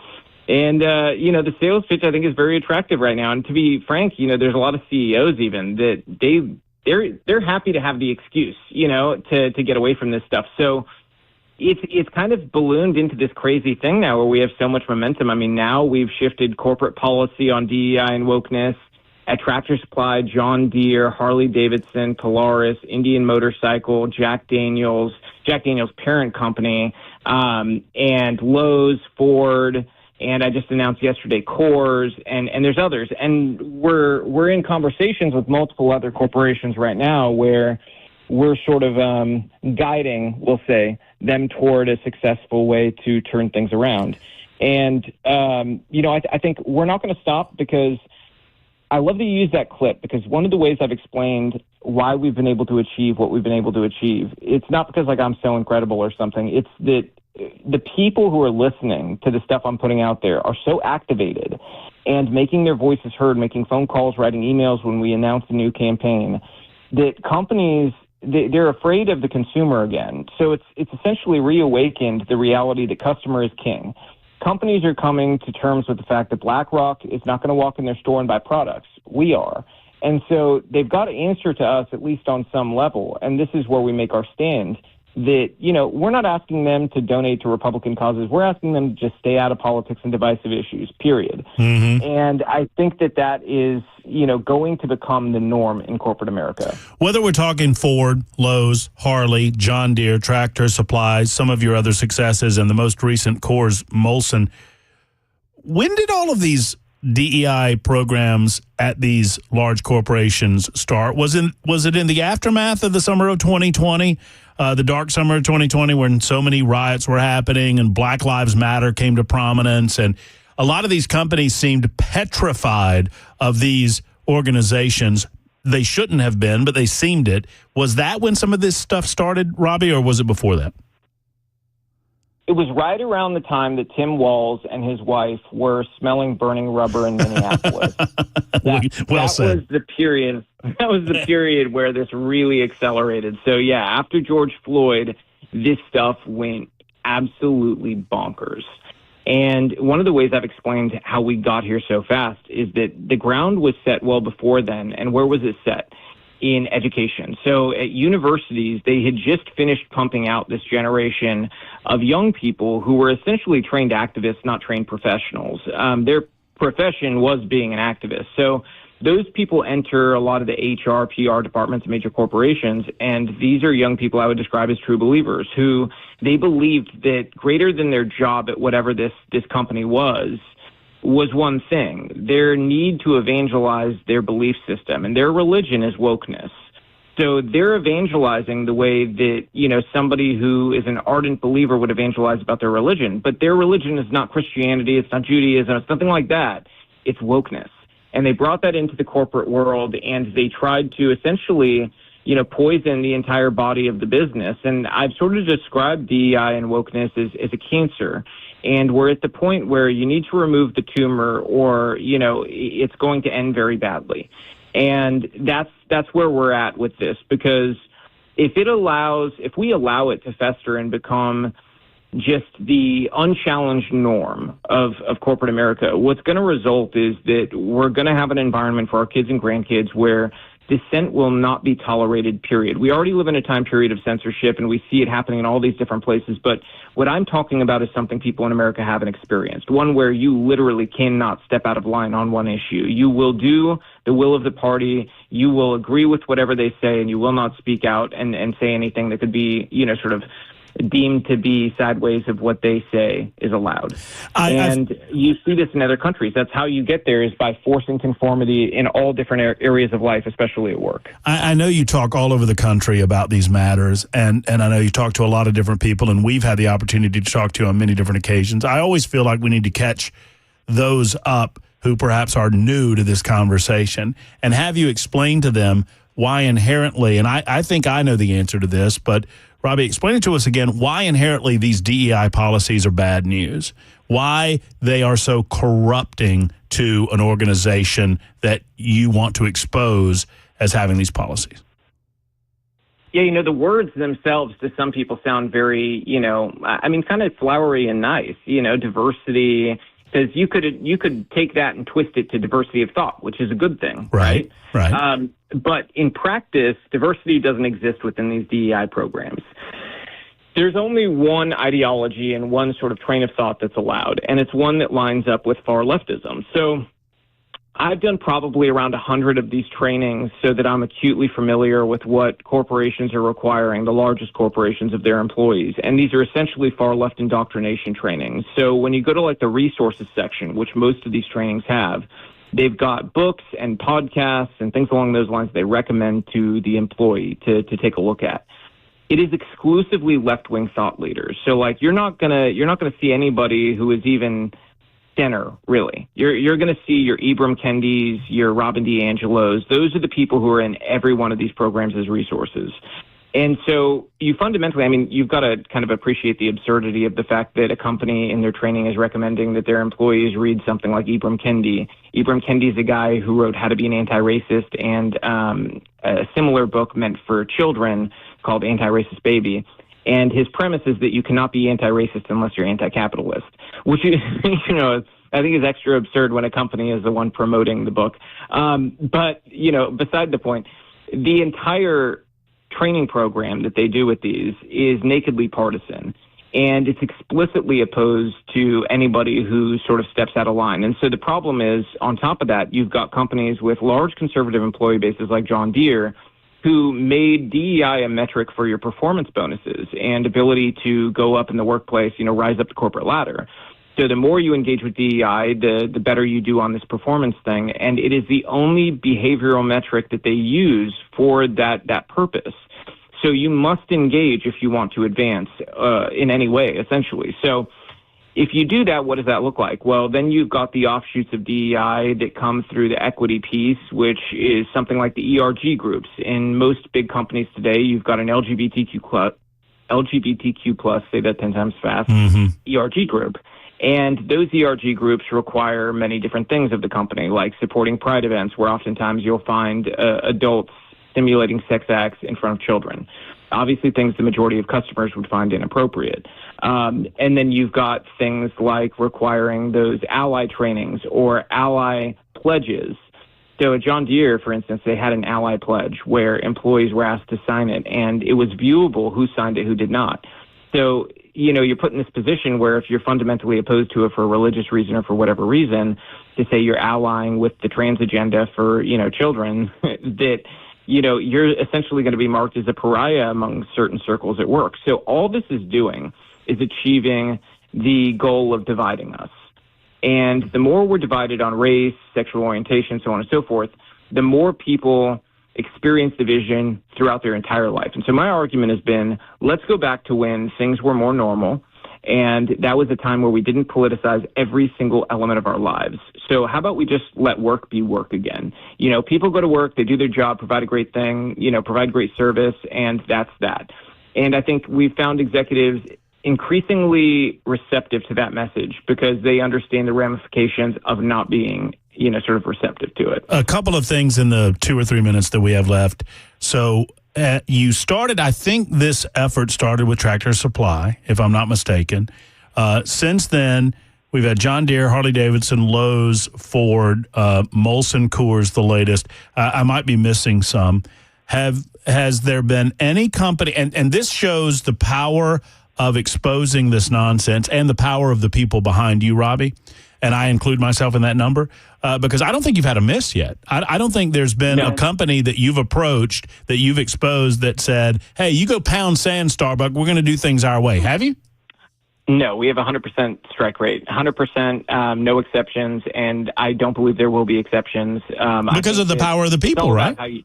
Yeah, it's all about how you do this. And, I've explained very clearly, some major media outlet, they were like, they're all afraid of you. They're not afraid of me. They're afraid of the people behind me. I'm just a megaphone. It's kind of like Trump in that respect. Trump represents something. He's not the whole body of it, And it's same deal in this respect. You know what we should do sometime is do a thing where we open up the lines. I think that would be fun to see how people feel about all. Well, if I can ever get you to drive into Nashville, get away from the cows and drive to Nashville, we'll do that. We'll spend an hour together. We'll open up the phones and we'll let the people talk back to you. I'd love to do it, Robbie. I think it would be fabulous. But the cows are so cute. Yeah, they are. They're really. Robbie, I think you're cute. They're cuter than you. I think they're cuter than you. So I have to agree. So. You also, one final note, you make a point, and this is why I appreciate the spirit of what you're doing, because people ask you, well, you should expose what, Harley did, or you should expose what Jack Daniels was doing, or you should expose these companies that are now preemptively stopping you and saying, hey, but that's not the point. And you made the point, and I loved it. We want to encourage and reward good behavior, and you don't do that if you throw all their mess on the table after they promise to repair that behavior, right? Yeah, exactly. I mean, these companies, in many respects acted like, misbehaving toddlers, just in, sort of a different direction. And it's the same concept as being a parent. You reward good behavior and you don't reward bad behavior. That should be sort of obvious. But, I get why some people, they want revenge for what has happened. I don't think revenge is the way toward a better place, a better country for our kids. I think it looks something more like a restoration of what has occurred and get back to a place that's healthy. And the way there is if you win, don't be a sore winner. I don't need to go out there and, basically continue to embarrass these companies. They've been embarrassed sufficiently by virtue of having to kind of admit they're wrong by turning back on this stuff. So I think once you have a win, you've got to be forgiving. And so, for instance, with Tractor Supply, I've got cows, I've got chickens. I've gone back to Tractor Supply since they have turned things around. I think that's the right thing to do. But you obviously continue to, and many people are asking on the text line, you're continuing to monitor these companies post their public admission, post their rollback. You're like, well, we're not going to take them at their word. We're going to continue to monitor them. Yeah, that's kind of our built-in fail-safe, is that every one of the companies that we choose to expose, we have sources in the company. So we hear back what is going on. We'll hear glowing reviews, or if we hear not so glowing reviews and we find out they're stepping out of alignment, we will continue to build up a file, and we will then report on it and let people know exactly where they failed. And I would just guess, if we are forced to do that, it is going to be much worse than the first time around. It's going to be a much more sustained thing where there is nothing held back at that point. Because at that point, there's really not an incentive for us to hold anything back and just say, you know what, we're going to let bygones be bygones, we'll start over and let these companies do the right thing. At that point, it's very clearly they haven't a person at least in there with a lot of power that has decided they're going to push in this direction. And so I think you have to make it relentless at that point and make it explicitly clear that going down that path is not going to be acceptable. 20 seconds left, Robbie. Who's next on the horizon? Anything you can tell us about? Give us a sneak peek.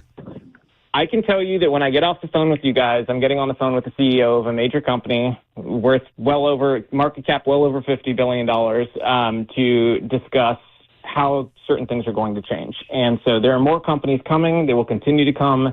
And I think we're moving efficiently, so we've got a good number of companies that we've got, kind of in our sights right now and are having conversations with, and they're aware that we're investigating and kind of looking through what their corporate behaviors are. And people can be excited that this will continue. I'm driving down to where you are, and I'm getting you on my Harley, and we're coming to the studio next time, and we'll do a big hour, and we'll take calls, okay? All right. Robbie, thank you for everything. We appreciate you. You know how much, and we'll continue to check in with you. Well done. Great success. We appreciate you.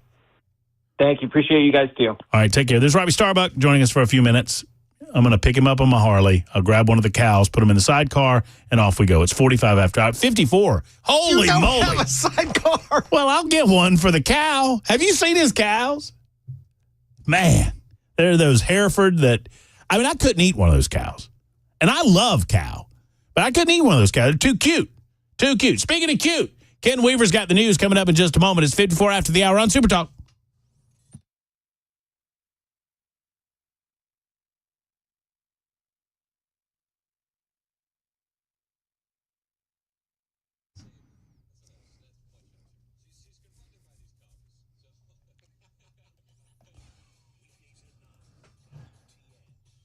Hey, friends, it's Matt Murphy, and let's talk about your health, especially you gentlemen in the listening audience. Gentlemen, if you're feeling run down or sluggish, if you don't feel like yourself, if you just don't have the energy you used to have you said to yourself, well, Murphy, I guess that's the way it goes when you get to be 51? If you're saying that to yourself, I think you're doing it wrong, because there is a way to continue that normal energy, that vitality, that drive, and doing the things that give you life, that make you feel good about yourself, whether it's getting to the gym and getting some workouts done, maybe it's working in the yard, and maybe it's bedroom activity. Guys, I know you, and I know you'll look away from this as long as you possibly can. You'll pretend it's not going on, but if it's going on, you know it. And if you know it, you know I'm talking to you right now. Call Tennessee Men's Clinic. Let them check your levels. Let them check that T level. Let them see what's happening there. There is an easy fix for you, potentially there for you at Tennessee Men's Clinic. And all you need to do is make the call that so many other men have made. TennesseeMen'sClinic.com. That's TennesseeMen'sClinic.com. Let's get this done, man. TennesseeMen'sClinic.com or 615-208-9090. 208-9090.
2 o'clock on the dot. I'm Ken Weaver with your top stories. And heads up, drivers, this weekend. Channel 4 says 24 West is going to be closed from I-40 to 65 all weekend long. This is the East Loop downtown. The closure's for resurfacing. All westbound traffic going to be detoured to the West Loop to get around the closure starting at 8 o'clock tomorrow night. Full forecast in 5 minutes. Right now in Middle Tennessee, a murder investigation in Smyrna. Police say a man is dead, 2 people in custody after what police are calling a planned attack at the BP gas station on North Lowry Street. A juvenile and a man by the name of Rocky Melton are charged in the shooting death of 54-year-old Harlan Webb. Happened during an attempted robbery where Webb was shot and then pronounced dead at a nearby hospital. This happening around 11 o'clock last night. Hunter Biden's tax evasion trial was set to begin today with jury selection in Los Angeles, but his attorneys arrived saying he wants to change his plea. He offered to resolve his criminal tax trial through what's known as an Alford plea, in which he would plead guilty to the 9 charges but maintain his innocence to the underlying conduct that formed the basis for those charges. ABC News White House correspondent Karen Travers has the latest from the White House on a potential pardon or commutation of sentence for the president's son. Still a no. That's what White House Press Secretary Karine Jean-Pierre said Thursday to questions about whether President Biden would issue a pardon for his son Hunter after he changed his plea to guilty in his tax evasion trial. It is still very much a no to the questions that I've gotten about if the president's going to pardon his son. Jean-Pierre was also asked if the president would commute Hunter's sentence. That's also no. One thing is clear from today's hearing on the new Jan 6th indictment of former President Trump, Catherine Faulders. We talk a lot about, and we have talked a lot about, will there be a trial? When will there be a trial? Will this go to trial before the election? The reality of that is that will absolutely not happen. The judge acknowledged that. She said that they weren't even prepared to discuss a trial date because how could it possibly go to trial if there's still going to be appeals litigation, if you will? So that is something that won't be scheduled. Both sides agreed with that. And former President Trump tells the Economic Club in New York today that Elon Musk has agreed to head up a new presidential commission if he's elected. I will create a government efficiency commission tasked with conducting a complete financial and performance audit of the entire federal government and making recommendations for drastic reforms. We need to do it. Can't go on the way we are now. Mike Dubusky updates TikTok for us and their battle with the federal government. TikTok is out with a new plan designed to help parents better talk to their kids about healthy online habits. Susie Loftus is the head of trust and safety at TikTok. This campaign is really about providing simple, straightforward support so parents have the information that they need to really set the digital boundaries that make sense for their family. TikTok already offers privacy controls that let parents link their accounts with their kids and control things like direct messages. Yeah, but the U.S. government still wants to ban them. That's the latest news. Weather's next. I'm Ken Weaver, WTN News.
Hello, friends. It's Matt Murphy, and I have exciting news regarding Men of Valor. Men of Valor bringing in Tim Tebow to the state of Tennessee for their first annual fall gala happening Tuesday, October 1st in Nashville at Rocktown. Am I pronouncing that correct? Rocketown, I should say.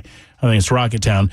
Wednesday, October 2nd at the Press Room in Knoxville. That's right. The event will be an evening of elegance and inspiration, a gourmet meal, a cocktail hour, an opportunity for you to fellowship with individuals at the Men of Valor organization. They'll have live music featuring the fantastic Emerald Empire Band, dancing, live and silent auction conducted by Matt Rogers, the in-stadium voice for the Tennessee Titans. It will be undoubtedly a night to remember. Seating is extremely limited. So if you're in Nashville October 1st and interested in hearing the voice of Tim Tebow, not only the great Florida Gators quarterback, but also an inspiration from a Christian perspective to so many. October 1st in Nashville, October 2nd in Knoxville. Go to men-of-valor.org. That's men-of-valor.org. You know me, you know Men of Valor. They're a wonderful organization that I truly believe in. They help redeem lives and save ourselves from the recidivism rates that happen in the state of Tennessee regarding men who are incarcerated. Go to men-of-valor.org for more information.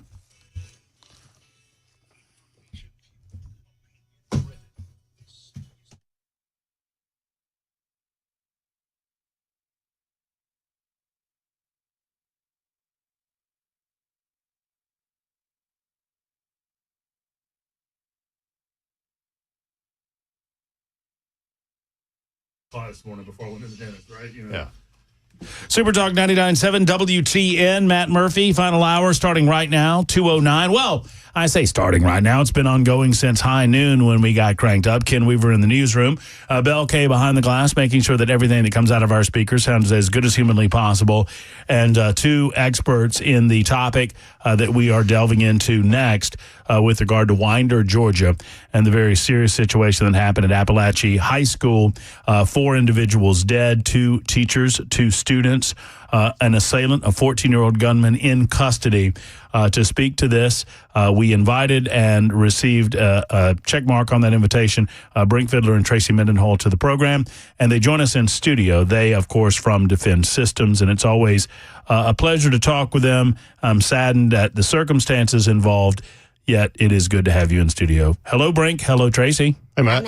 How are y'all? Great. Good. Busy as always. Yes, sir. I want to put you out of business. I want to attract business so we can put you out of business. Your thoughts on Winder, Georgia from yesterday. It seems like a lot of the same story that I've heard you talk about in the past. Yeah, there's a lot of unknowns still, too, right? Like the timeline has got to be inaccurate because based on the timeline that's been released, the gunman left class at 9:45 and came back to that classroom door to try and come back in. And according to this timeline, they didn't let him in because they saw that he was armed. And then in the same timeline, it says at 10:20 is when reports of an active shooter went out. So a 35-minute difference from the time he was seen with a gun to the time, so anytime. There's something wrong there. 100%. Yeah. Well, the covenant timeline was wrong. I mean, so many agencies are in a hurry to get information out because the public needs it, craves it, wants to get it, but it ends up being inaccurate.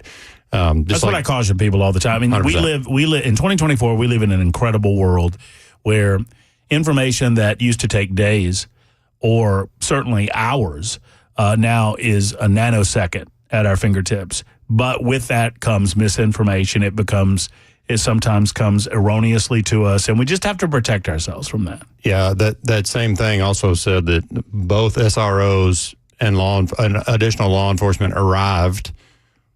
Okay, so did both SROs and additional officers get there at the same time? And if so, that sounds like the SROs weren't there, like they were off campus, or because if they were on campus, they should have gotten to the gunman a lot quicker than other people that were responding. So there's still a lot of unknowns. One of the most frustrating things for us that goes around when we hear these kids interviewed about what they did and where they got in their classroom and all those things. They got in the back of the room behind a bunch of desks, and I'm like, we can't be more frustrated about this. Like, what are we doing? Like, how does every teacher not know the concept of a hard corner? Right, before we get into the concept of what they did, and I mean, you understand the psychology of it. Distance from danger is your friend. Yeah. You need to get as far away from the danger as possible, and so people naturally, in their heads, they think, well, that is as far away from the door as I can get, which is the exact wrong thing to do, as you guys have taught us. But therein lies the biggest problem, Matt, is that why don't their teachers know where to tell them to get? Exactly. Why don't the teachers know where to tell those kids to be? That's the problem. Like, why are there still schools in this country that do not know where the kids are supposed to be when something like this happens? But you can't tell them in that moment. You gotta train beforehand. You've got to go through the drills beforehand, so that when you tell them you need to go to the wall where the shooter is, and you need to get on that wall in that far corner, they're not like, "What are you talking about, lady? That's insane." You've already explained to them the reasoning and the rationale behind it. We're not a huge fan of training kids, to be honest with you, just because the main reason, like, everybody thinks. But you've got to. I don't mean to interrupt you. You got to tell them, though, right? I mean, you've got to walk through. So you don't tell them at all. You just say go toward the door where the shooter is. No, we just say everybody in that corner right now, right? Like, that's all they need to know. And the reason we don't prep kids ahead of time is because that over 80% of school attacks are conducted by a current or former staff or student. You don't want to tell the 90% of that 80 is students, so you're training the shooter on your exact tactics you're going to deploy against them. So I've got you. That's why I'm not a huge fan of it. But to Tracy's point, like, what are we doing as a society, right? Like, this is insane that Adam's wife is a teacher. I won't say what district, it doesn't matter. This year, their active shooter training was a video, and that video showed them how to barricade the door and get in the back of the room as far away from the door as they can, behind a bunch of stuff. And that is still being allowed? That's insane to me. Now, I will say, and I'm hopeful and proud of our Tennessee General Assembly that they are wanting to move this ball even further down the road in regard to all this topic in Tennessee. And so conversations are happening with the General Assembly and currently. I've got three different messages on the super text line right now as we speak saying the schools are telling them to get to the back wall behind the desk. Yeah. And explain to everyone who hasn't walked through these conversations with us or have not attended your training what the proper procedure is and why. It's a game of geometry. That's all it is. Like, depending on what kind of room you're in, whether it's a corner fed or center fed, and all that means is the door in the corner of the room or is it in the middle of the wall? That'd be center fed versus corner fed. But based on that, if I shoot through the door and spray that classroom down, what can I not hit? Right? That's just a game of geometry. And so we have diagrams we show. The corners you can't see. Visual. Right. And any military person, law enforcement, anybody out there knows when we're doing high-speed room entry stuff, that like the unknown is the most dangerous part when you're hitting that door. If you've ever watched a video of forced entry by police officers, you see them do this. Right. They immediately go to the hard corners. Yes. Where they can't see if there's an assailant with a gun. Right. And that's why, like, all our special operations people over a 20-year global war on terror started to figure out, hey, we can clear most of this room without ever going through that threshold. The only thing we can't clear is, the 10, 15% in those corners. Mm-hmm. And so it started saving lives. It's crazy how it works. And as you know from our discussions about Covenant, hard corners save lives in that school, like, period. It's just, I don't know. We're frustrated. We're texting the whole team at night, like, why are we still hearing this? But all we know to do is keep doing what we're doing right now, and that is get the word out and continue to go on every show we can and every speaking engagement and train every school we can and talk to every mom we can.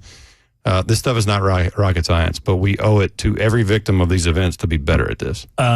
Eric writes in, and I'll just put this out to you. We might be a little bit ahead of ourselves in terms of what I want to accomplish today, but Eric writes, I feel like we put too much on teachers already. They're there to teach. My wife is a teacher. I'm begging her to quit. It's just too much. Now they need combat training too. It's become ridiculous. It's not, Eric, that your wife needs combat training. Your wife signed up to be a teacher because she loves those kids and she wants to enrich them and she wants to make them better because that's who she is, because that's the heart that she has.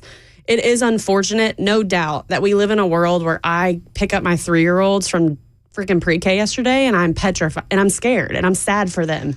And I'm grateful that I actually got to pick my kids up yesterday.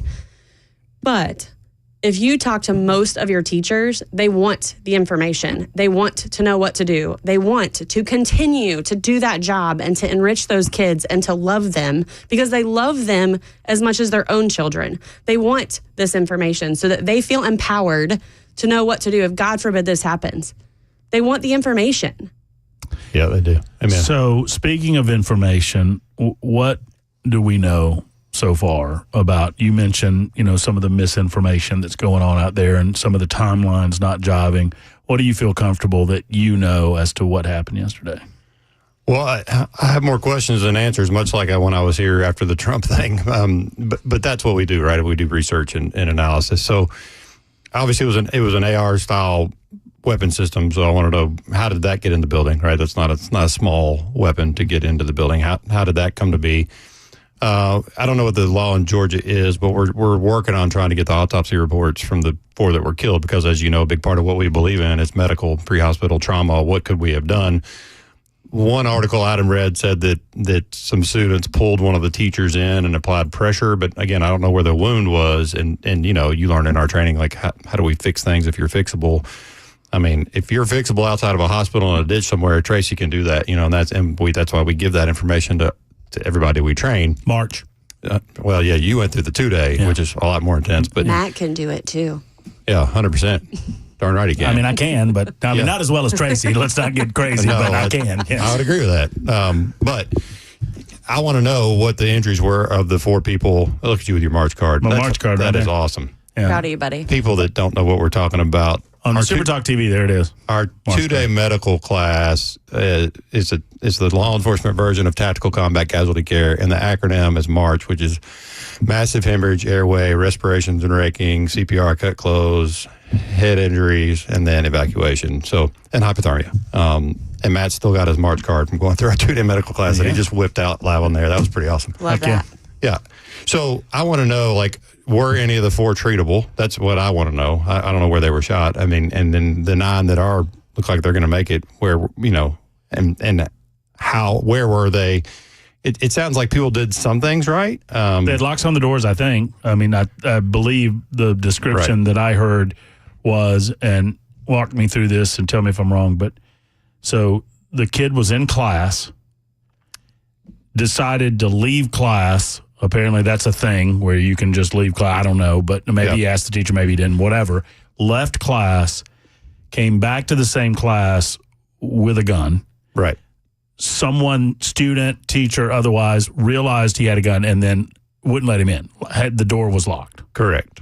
And then apparently he attacked another classroom close by. Again, it's so early. There's so much of the information that we have now is going to end up being wrong as well. But the sad realization is that these aren't going away, and we keep doing the same stuff over and over again, expecting a different result. And we say it all the time in training, but it's been over 60 years since we've lost a child in a school fire. Why is that? Because we did something. We did something about it, and we're not doing enough here to empower the teachers and to piggyback on fires don't set themselves either. 100%. Right. I mean, they're a little bit different.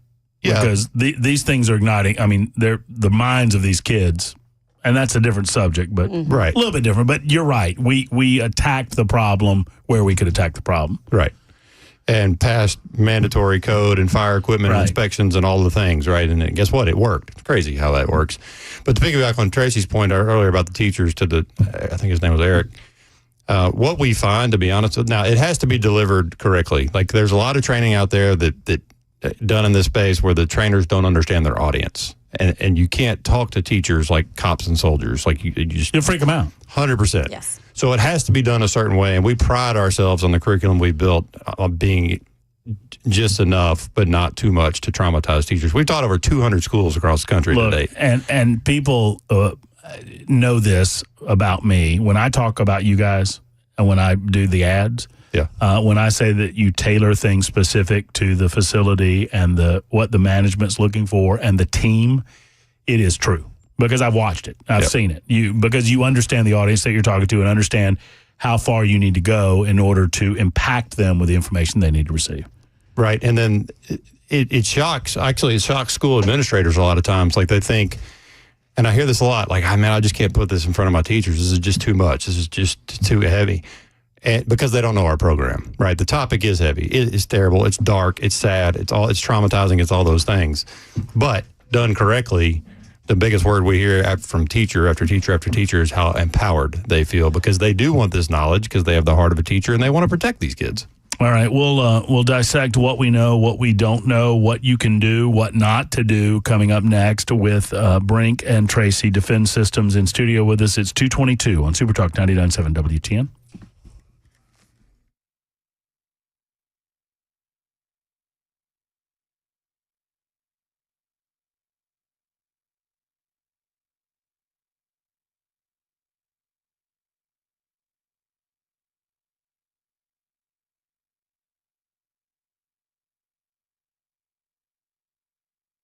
It can be hard to find someone you trust when it comes to home repairs like AC or heater service. So I want to talk to you about both of those things, because obviously your AC has been working hard, still working hard, but we're coming to the end of that season, right? It's time to kind of, as they say, pack up that AC and be done with it for the year.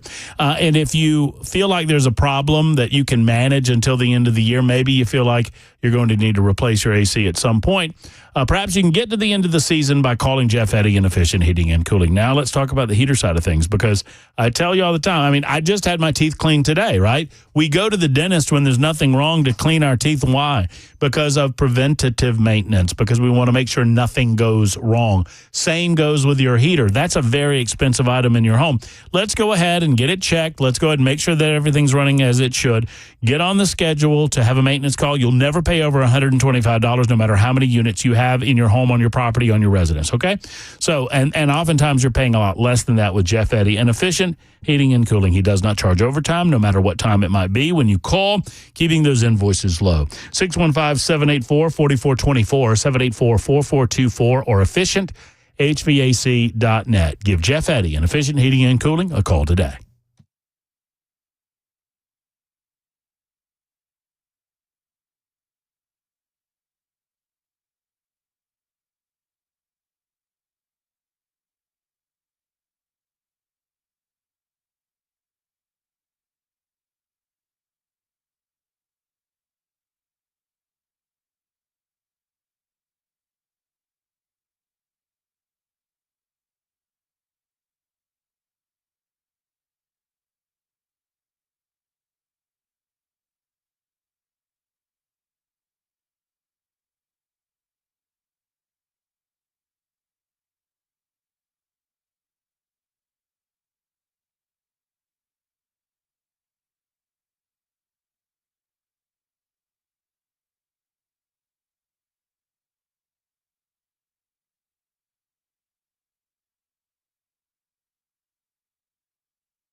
Going to tell you about an interstate closure this weekend. You're going to need to be prepared for. There was supposed to be the start of the tax evasion trial against Hunter Biden in Los Angeles today, but Hunter threw him a curveball. We'll tell you about it at 2:30 on Super Talk 99.7 WTN.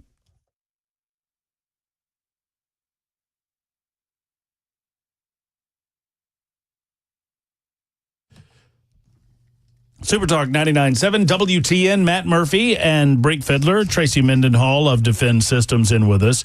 About 3 more minutes in this segment. I'm going to make them stick around for another segment because I think it's compelling. If you have any questions, a lot of you have already peppered me with questions on the membersnutrition.com super text line. Get them in, 615-737-9986. It's so important that you get your questions into Brink and Tracy, and they get an opportunity to answer them. So I just want to finish up kind of the, very gappy. I mean, it's like a jigsaw puzzle and we're just starting it, right? So I don't want to pretend that we know everything, but do we feel like he had the gun on property somewhere hidden? Yeah. I mean, that is that your feeling on this? Based on what we saw about him leaving the classroom and then coming back to that same classroom door with the gun. I mean, obviously he didn't leave campus and go home and get it. I don't think. My gut tells me locker. I don't know. Or vehicle, but if it was vehicle, how do we get out and get all the way back in with that platform? Now, I guess unless it's broken down, right? I mean, if you break it down an hour and a half, then you can put it in a lot of backpacks. Like what we saw with the Trump shooting? Similar to that? Yeah, or what you've seen. I don't want to give too much away, but you've seen me do. I've seen you do it, yeah. Like how much you can fit in a backpack is alarming. Like I don't know. By the way, can we talk about that? Sure. Or do you want to that portion of your training? That is probably. I've been through your training probably 3 or 4 times now. Mm-hmm. I don't see any greater impact in the audience as I sit in the audience and I'm watching people watch you. Yep. I mean, of all of the things, and there's some very tough stuff to watch. I mean, you show videos of mass shootings. You show the Harvest Music Festival in Las Vegas. I mean, you have to detail some of those things in order to help people understand what to do and what not to do. Brink has a backpack, and he says, if you don't understand how much can go in a backpack, I'm about to show you. And you have a lot of these, plastic styled training guns, right? Some of them are realistic in nature. And you take your backpack and you hold it up for everybody, and then you start unloading the backpack. That's right. And by the time you're done, there are people gasping at the amount of guns and ammunition and magazines that you can fit in a standard school backpack. It's incredible. And that's why, it's the impact is so much better in person. Every once in a while, I have to do that on video. Like getting an AR into California is just a huge pain. Even though I'm a firearms dealer, so I was training a company out there, so I had to show a video of it. It's just not as impactful because when people see the size of the backpack, it's just it looks like any standard backpack walking on any campus in America. It looks like a full backpack, but just a backpack with kids with school books that would go to school. We call them the backpack of death. We have 3 of them. You never have 4. And you had an AR in that backpack. You've got multiple handguns. An AR, 4 full-size Glocks, and 17 30-round mags. And you've seen the backpack. We're not even trying. We're trying to make it. It's not like busting. You're trying to make it realistic, right? Yeah, but we do tell people when we're training them, like if all these magazines were full on a 14-year-old kid, that should be a clue. Those things should be super heavy, right? But yeah, it's just. All right, so we'll back up and we'll go over kind of what we know, and I'll get to many of your questions here in just a moment. It is 2:30 on Super Talk 99.7 WTN. Time for news with Ken Weaver on Super Talk.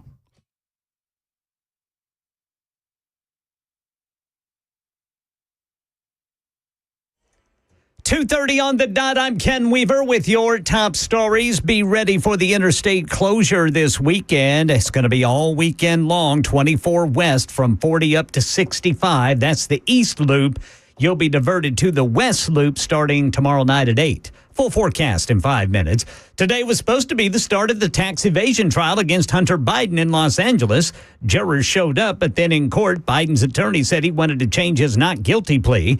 That has put the brakes on the trial because he's not willing at this point to admit guilt, says Alex Stone in L.A. Prosecutor Leo Wise told the judge in court in downtown L.A., quote, I want to make something crystal clear. The United States opposes an Alford plea, end quote. An Alford plea is one that Hunter Biden's defense team is trying to make in which Biden would plead guilty to the tax evasion charges but also maintain his innocence. It's rare and used typically by someone who claims that they are innocent but also knows there's enough evidence to convict them. Wise, in his opposition, said Hunter Biden is guilty. Now, the judge wants to hear more arguments tomorrow. Former President Trump tells the Economic Club of New York today he will create a new commission if he's elected that will conduct a financial and performance audit of the entire federal government to weed out waste and fraud. As the first order of business, this commission will develop an action plan to totally eliminate fraud and improper payments within 6 months. Trump wants Elon Musk to run it. And good news for buttery, flaky, and cheesy, garlicky biscuit lovers. After closing hundreds of stores, Red Lobster's poised to emerge from bankruptcy after a judge today approved the seafood chain's reorganization plan and sale to a lender, RL Investor Holdings, whose owner also owns SPB Hospitality, which owns Crystal, Logan's Roadhouse, and other food establishments. Red Lobster now has 544 restaurants in 44 states and 4 in Canada. That's the latest news. Weather's next. I'm Ken Weaver, WTN News.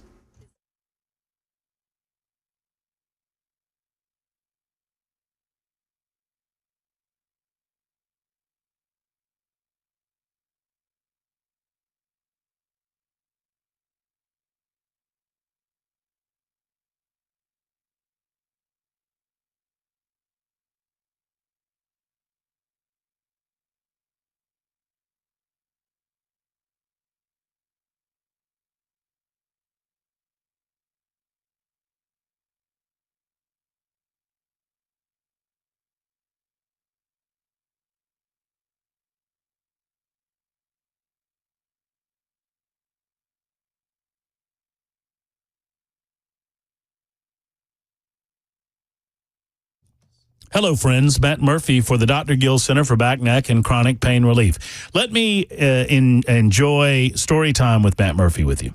So when I was in my 20s, I didn't know what lifting with your legs meant. And so I lifted things at my leisure, and my back never complained once in my 20s. I was like, that's cool, that's all good. But somewhere in the back of my back's mind, my back was thinking, I'll get you back. And it did in my 40s. I got a lot of back issues now, and I go through a lot of pain now because of what I did to my back in my 20s and my 30s. Well, thank you to the Dr. Gill Center for Back, Neck, and Chronic Pain Relief because they have assisted in alleviating that back pain. As a matter of fact, I had an upper neck compression that I didn't know about. I thought it was stress. And Dr. Wendy said, no, it's a compression. We need to decompress that. We go through some treatments, and now I don't deal with it anymore. My lower back's a little bit of a different animal, and I go in for regular treatment on that and cannot tell you how wonderful the Dr. Gill folks are. I encourage you to do the same. For less than $50, you'll get an initial appointment, x-rays, go over you, and you'll get your first treatment right there on site at the Dr. Gill Center for Back, Neck, and Chronic Pain Relief. Call them today at 882-4838, 615-882-4838, the Dr. Gill Center for Back, Neck, and Chronic Pain Relief in Franklin.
Hello, friends. It's Matt Murphy for U.S. Pest. J.K. and Erica Brister bought U.S. Pest many, many years ago, and it has grown. It has expanded by leaps and bounds since then. Why?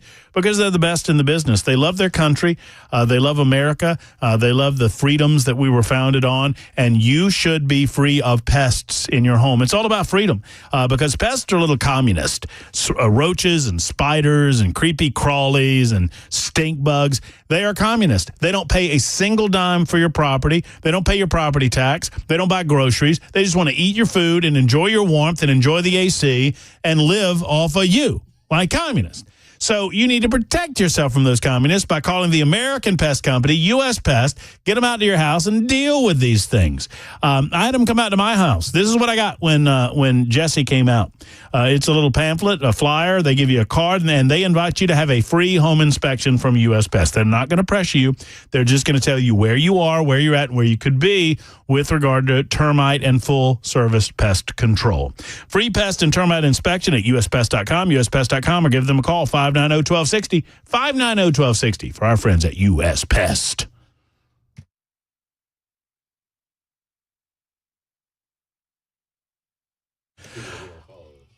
It is 2:39, about 10 more minutes with our guest, Tracy Mendenhall, Brink Fiddler, Defend Systems. Go to defendsystems.com. I often talk about Defend Systems to encourage business owners or people who make decisions in schools or churches or other places that people gather to call these guys because they are simply the best in the business. I lean on them for their expertise.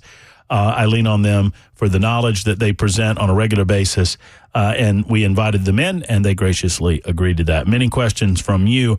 Is there anything, well, one thing I want to point out, and as far as we know, the SROs who were in place at the school, I mean, we don't know exactly what the interaction was like. Maybe you guys know more than me, but there was an interaction which very likely could have saved lives. Is that fair? Yeah, I mean, based on what we've heard so far is that he was confronted by law enforcement and that stopped the attack. What that means, I don't know. I don't know if they just drew down on him and he gave up, but yeah, sure. But let's kind of dispel this notion out there that SROs prevent active shooters, because that's just not true. The data doesn't support it. Parkland, Florida had an SRO. Didn't prevent this. Columbine had an SRO. Santa Fe High School had an SRO. Great Mills High School in Maryland had an SRO. So, and what we found from studying this is the reason is a lot of these are perpetrated by kids. And so the teenage brain at 14 to 18 just doesn't give a crap. A lot of times plans to die anyway, so they don't care if there's an SRO there. Where we see it make a big difference, though, is when adults plan things, like come back and shoot up schools or whatever. That they will take into account whether or not there's a law enforcement presence there. That's one of the big things about Covenant shooter and her decision was she felt like she could control more and do more damage at Covenant than other places. Same thing with the guy that shot up Pulse nightclub in Orlando. His first target was Disney World. He shows up, there's a whole bunch of cops standing at the gate. He turned around and left and went and did.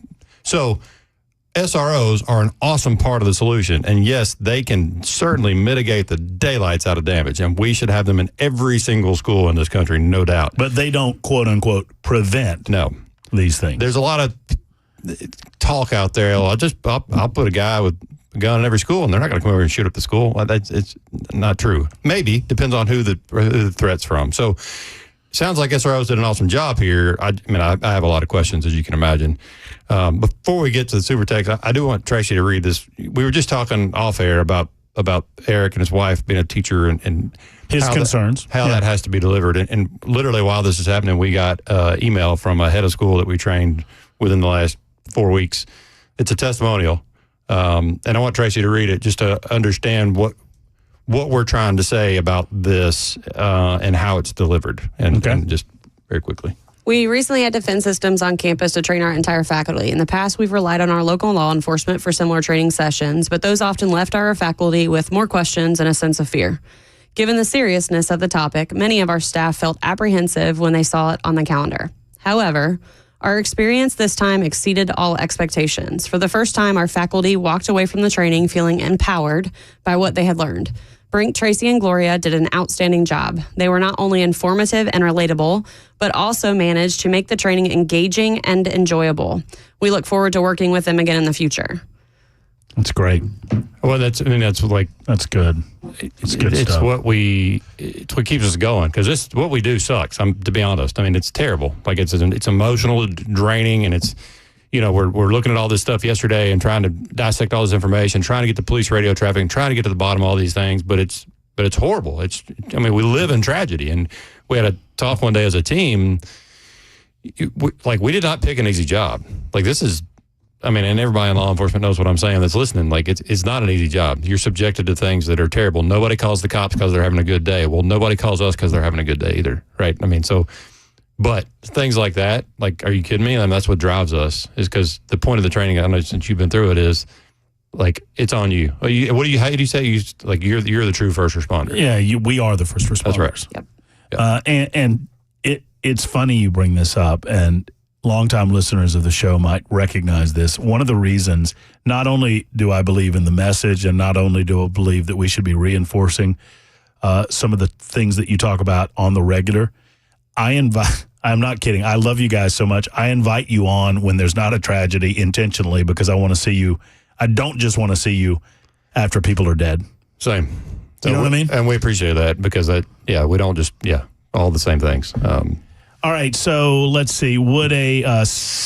Jason writes in and says, why does our state legislature not require school systems to use Brink or similar type training in their systems? So I had a significant, probably shouldn't name with who, but I had a pretty significant meeting last week with leadership of the General Assembly, somebody in a leadership type of role. And we have a whole list of things we're working on with them, and they're very, and I think the legislature is poised to do all of them, but one of those things is a standard, maybe not us, but a standard that we have to meet, right? But that standard does not need to be written into the bill itself, because we don't want it out there for the whole world to consume, right? Mm-hmm. But getting with Homeland Security, who's now tasked with the school security stuff, and coming up with not necessarily a curriculum, but a checklist of things like, hey, it doesn't matter which training you use, as long as they hit these things, and these things are covered. And so we are working on that. Hopefully by this time next year, it'll be law in Tennessee that whatever training they use, they certain tenets have to be covered. Why has Davidson County been allowed to go this long without SROs? You knew this question was coming. Well, I've gotten it several times. So they're not without SROs, but they're without SROs in all the schools. Isn't there an officer shortage? That they're dealing with? What people need to understand is that the Metro Nashville Police Department is not, they're short. They're not fully staffed. No. My husband works for that police department. He worked 90 hours last week. There is a shortage. There's a shortage of police officers. There's a shortage of people that want to sign up to do that job because they are underappreciated and they are taken advantage of. That is what's wrong. You can't expect for them to be there and be able to fill all these schools with SROs when they cannot even fill the streets with enough people to where we don't have 7 homicides in a week in our city. People need to understand that. Like, yes, there are priorities, and I am not disagreeing that our kids should be the number one priority, but there's a lot going on in this city that people don't realize, and we don't have the people that people don't want to sign up to take a bullet for somebody else anymore. Yeah, they just don't. It is a different environment. Policing is Yes. and the whole defund the police movement. And let me ask you, Matt, and everybody listening, this question. When is the last time you saw a Metro Nashville police officer on a traffic stop in Nashville, Davidson County? Not THP, Metro Nashville police officer. When is the last time you've seen him on a traffic stop? And I would venture to say that most people listening can't remember. Their job one for a police department is calls for service. That's it. Patrol, right? You have to answer calls for service. Mm-hmm. That is priority one. And so if there's calls holding 24 hours because there's not enough people to do the job, how do you do the first thing that goes are traffic violations and these more minor offenses when I have different priorities. Right. I'm so busy answering calls, I can't be proactive. If we can't be proactive in law enforcement, you have what you have now, which is a massive crime wave. Well, and what Tracy just illustrated is, that's the side of it that doesn't get talked about very much. We talk about the political side of it quite a bit, and there is a political component to what's going on in Davidson County. There's no question from the school side of things. But John Drake illustrated it a year ago. It's like, look, even if I wanted to put him in there right now, if I got the authority to do it right now, I'm way too many officers short, couldn't do it. Right. Because you're pulling an officer off the street. There's only so many officers I can pull off the street to put them in classrooms. That's the reality. Yeah. Yes. And it's not, it's not on the police department. They're doing what they can. It's a societal problem. And back to Tracy's point, nobody wants to do the job anymore. And I understand. What is best practices? I've gotten a number of these questions. I'm kind of combining a lot of the questions. Like Sandy writes in and asks about police dogs trained to find firearms, to smell firearms being placed at the entrances of school. What's the most effective way to fortify a school? I've heard metal detectors. Police dogs. I mean, is there any fail-safe? We get this question a lot. So being that most of your school shooters are current or former staff or student, they're probably going to know how to bypass whatever security measures you have, right? Whatever that looks like from a physical security standpoint. Can I access the building? Can I get to the door and get to the like a lot of people look at us and say, what about a single point entry with a metal detector and an SRO standing there? Great. How do you There were 1,900 students at this school, by the way. 1,900 at this high school. That's crazy. From yesterday. I didn't realize. It's a huge school. It's massive. So, okay, but even if we can figure this out and we have single point entry, SRO, metal detector, I'm going to walk in and shoot the SRO and just walk through the metal detector. Like, beep, beep, beep, beep, beep, going off, and right? watch it, yeah. Like, yeah, so now what? And so, yes, I mean, I'm all about keeping guns out of school and keeping bad guys out of school and all those things. But what the data continues to support is that people are going to find a way to try and execute this plan. Do the people in the building know what to do, yes or no? Like, physical security is great. Dogs are great. I've been asked about dogs that are trained to go to a shooter. That's a whole different conversation. But why is the shooter not just going to shoot the dog when it shows up? I mean, so the data supports, do the people in the building know what to do, yes or no? And can they do it effectively, and can they do it quickly? And that's what we see mitigate the most damage, why we focus where we do. But I'm not against all these other things. It's just where we need to spend our time, effort, energy, and money first is on having people trained properly and giving the guys that are in these schools the ability to protect these students by giving them proper firepower and all the things that we're working on currently. The 2-day medical training you guys referenced, is it open to the public? You do these don't you open to the public once a year? We do, and we do it more than once a year if we can. We have a wait list for it, so the best way for you to get on the wait list and know when the classes are happening is to send me an email. Just send it to info@defensesystems.com and let me know you want to be on the wait list for that class. I have one that's going to be open up in November. May have another one that happens at the end of this year. They're just really, they're really instructor heavy, and they are 2-day classes, so they just take a little more time for us to plan. It is incredibly instructive, and I would encourage you, anybody, if you're interested at all in being prepared to help save lives in the event that you come across someone in a tragic situation, whether it be an automobile accident, whatever it might be. Brink was right. You said at the beginning of that class that I took, that he said, y'all are going to leave here and just be looking for somebody who needs help. He didn't even get to use it until like 6 months ago. Yeah. He finally got to use it. Yeah, I left there when I went through it as a student years Terrible ago. Student. Yeah, I was a horrible student because I couldn't. Did you whine like a baby when you got tourniqueted? Oh, no, that was Belle. No, that was you. Sorry, I got confused. Actually, that was you. We have documentation. I didn't whine. I winced. No, I wasn't a very good medical student because I couldn't pull myself out of the tactical environment side. Like, I'm looking for bad guys with guns, and anyway.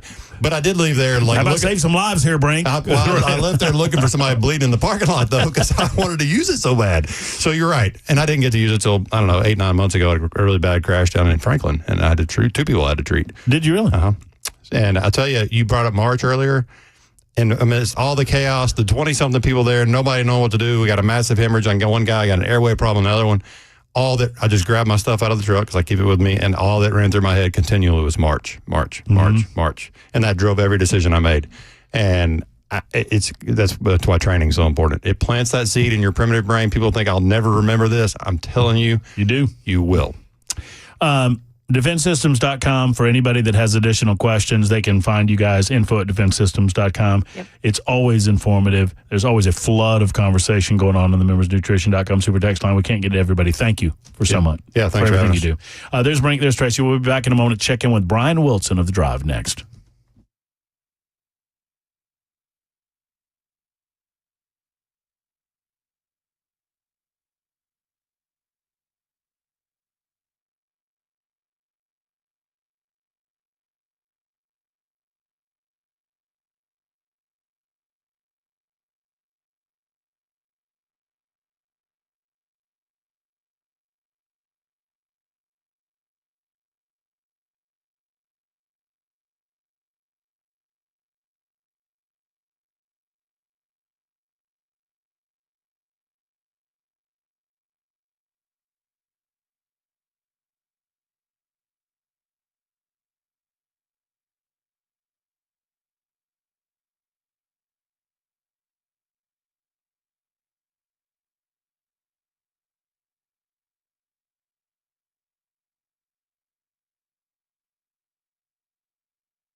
A little late winding down our portion of the broadcast day, handing off to Brian Wilson in the drive coming moments from now. Right now, Brian Wilson joins us with a bit of a preview as to what is to come this afternoon. Mr. Wilson, how are you, sir?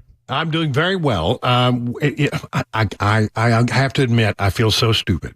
Why is that? I mean, really dumb. Well, why do you feel so stupid? Well, I do because, I've been worried about the fact that illegal aliens who are in this country by the millions, I've been worried that they might try to vote in this election. And lo and behold, Karine Jean-Pierre has come forward and said, you don't need to worry about that. It's illegal for people to vote. And I go, well, why was I worried all this time? I guess we all should stop worrying about it because, it's quite frankly, it's illegal, so it won't happen. You know what we should do, Brian? We should pass a law making it illegal to come into the country without the proper paperwork, and then they wouldn't come, right? By the same logic? Yeah, by the same logic. Exactly my point. Well, we'll get into that. Hunter Biden apparently is going to say that he's guilty, but not really guilty. We'll explore how one does that and follow up on a bunch of the school shooting and the Russian interference story from yesterday. It's all straight ahead on the drive. Don't forget Three Amigos at 5:35. Oh, yeah. Ken Weaver, Chris Weber, and Brian Wilson. Those are the Three Amigos, and they're coming up at 5:35 and before on Super Talk 99.7 WTN. As a matter of fact, I have it on pretty good authority that Ken Weaver's coming up in mere seconds with a newscast. That is on the way. We're back tomorrow for a First Amendment Freestyle Friday. Come see me at Volunteer Outfitters tomorrow morning, 9:30 in Hendersonville. Look that up on the intrawebs. We're back tomorrow. Until then, so long, everybody.